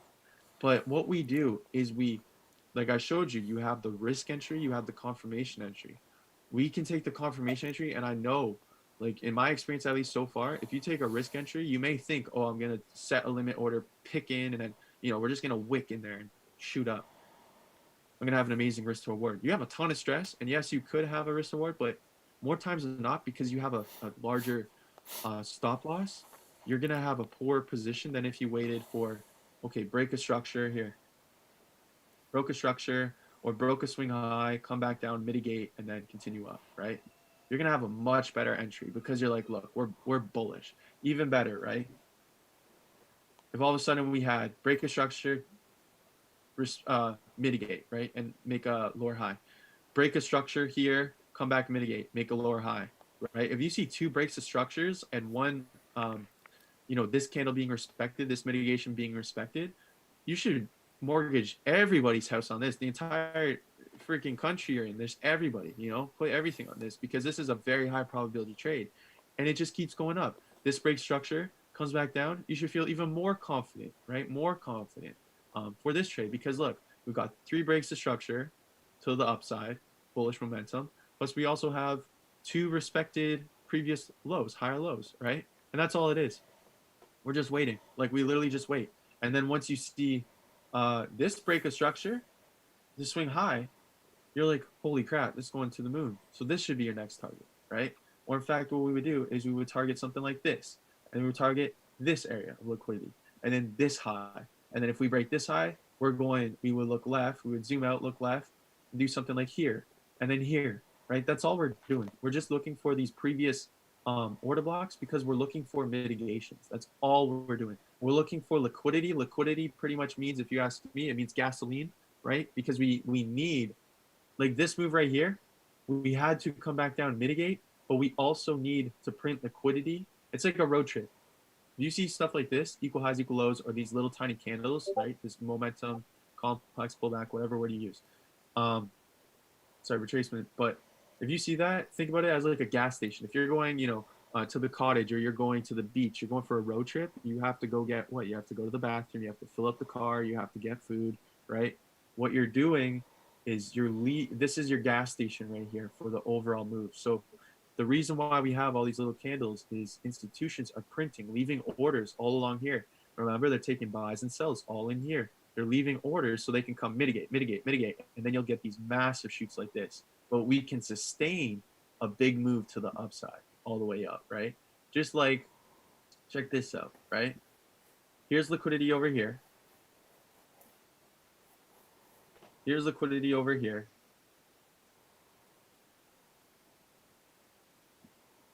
Here's liquidity over here, right? Here's liquidity over here, all in this section, right? So when price was pushing up, what was happening? We're printing liquidity. We had to push up, liquidity, on and on and on, right? However, when price pushed down, look, it would tap into that liquidity. It was literally filling it. Shoots down, right? Mitigates all of this, fills in balance. All this liquidity that was stuck in here, it's just absolutely shredding through, right? Shredding. How do I know that? Because look how long it took to go from the downside, to go from top to bottom. It took 4 days, 17 hours. From bottom to top, it took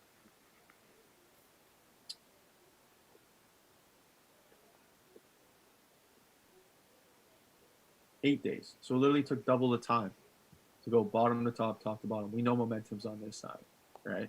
But anyways, as you can see, we're printing liquidity, right? We're just printing liquidity. There's a couple of points there, but yeah, that's what I look for. And then, so right now, what do we see? We see this order block, right? 1 hour, we will now go down to the 15.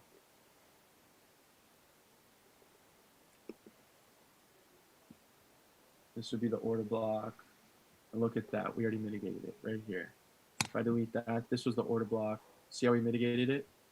Boom, right there. Mitigation, right? We do the same for down here. Order block. Mitigation. This order block. You could also use this one, this big one, but this one was the move at which price broke through and broke structure, right? That's why.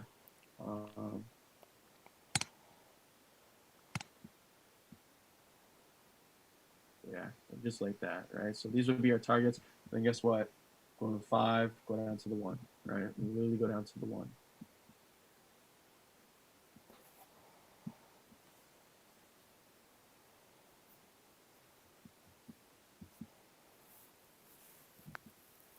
So this was the order block right here, this area. On the 1. This was a large one.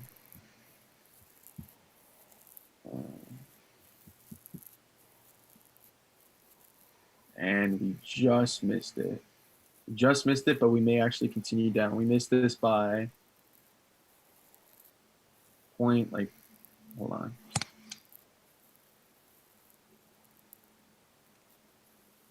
Missed this by like 0.5 of a pip. The mitigation. All right, we just missed it. 0.5 of a pip. So if you ask me, I think price is going to go ahead and continue to push to the downside, tap into this order block and mitigate it because it technically didn't yet, and continue up.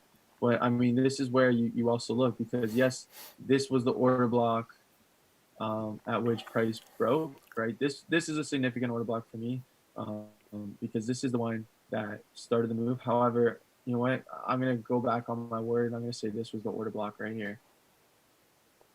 This little one, this black one. Why? Because this was the move where price came down, right? And then look, we broke structure. So I'm gonna change my bias. I'm actually gonna say this was the true order block right here, right? Because this was the one that changed the direction. We were bearish, now we're bullish because of this order block right here. Enough pump. In fact, let's even do this. Boom. Look at that. Look at all the volume right here. That's our order block, right? Shows how much volume. It's not necessarily below here, but it's all in this area. I would say that's our order block, right? This definitely outweighs the downside. So this is where our order block is. With that being said, this is our order block right here. Oh, sorry.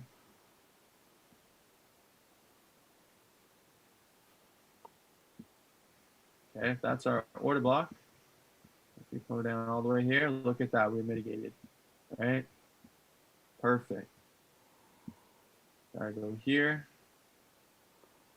Well, that's 1 pip stop. We'll go 2 pips, right, for spread.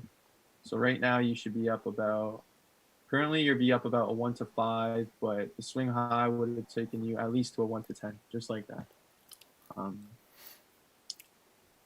But yeah, pretty cool. So that's pretty much how I do top-down analysis. I hope that helped. I don't know if there's any questions or anybody wants to, talk about anything, but that's how, yeah, I would do it. All I'm looking for now is, this to stay respected. Also, this price to also be respected. Hold on. Boom. Boom. So these prices.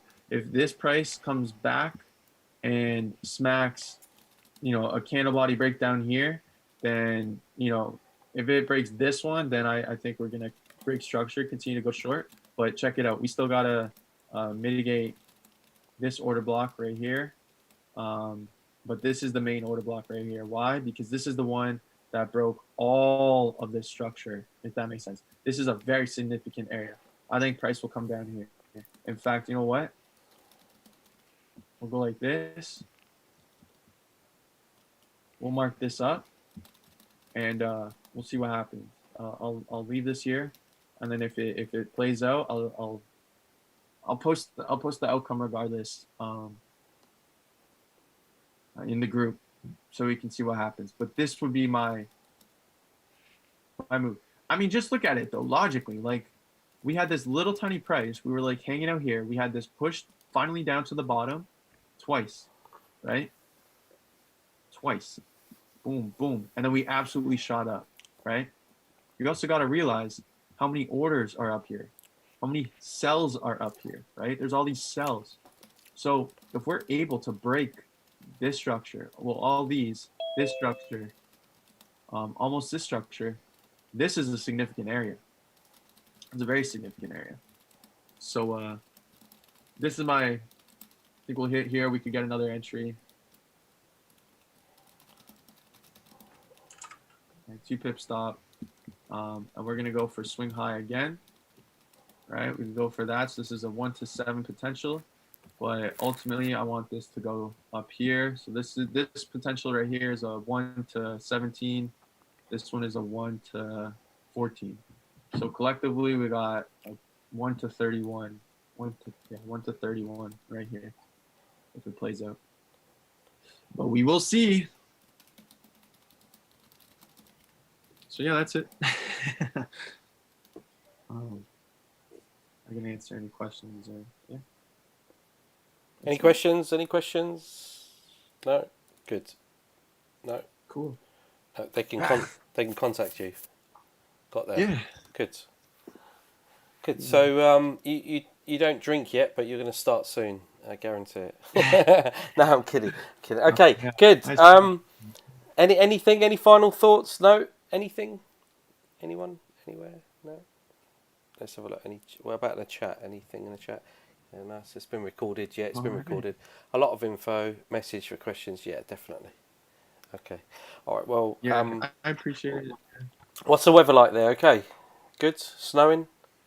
Yeah, it's decent. So, gonna take I want to take the dog for a walk and just hang out, man. It's been a busy week. A lot of trading every night up. Yeah. Good. But I mean, it's coming together, right? Like I said, the goal is to go to either the Bahamas or the Jamaica, the Caribbean, Bali. Okay. I just want to Okay. go explore, man. Go have fun. Yeah. Get in a better time zone. Yeah. Sure. Sure. That makes But, sense. Okay. How about yourself? How Uh, have you been doing, Alex? Yeah, it's okay. Okay, yeah, good. I traded three days this week, so that was good. And I took last week off as well, really, so that was good. So I'm just making sure I Yeah, balance that things was- out.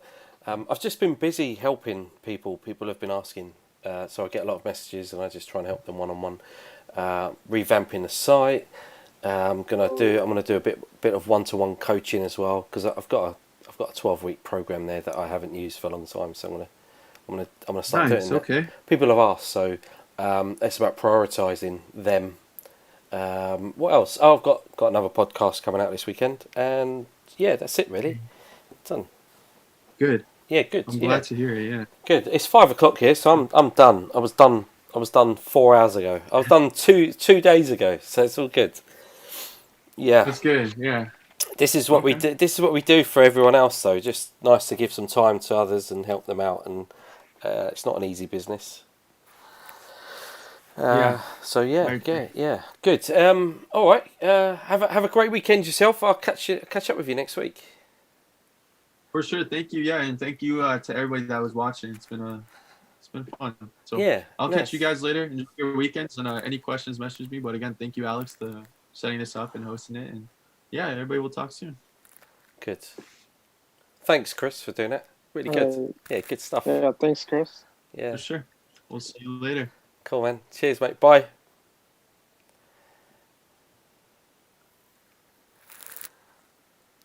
Cool. That was good.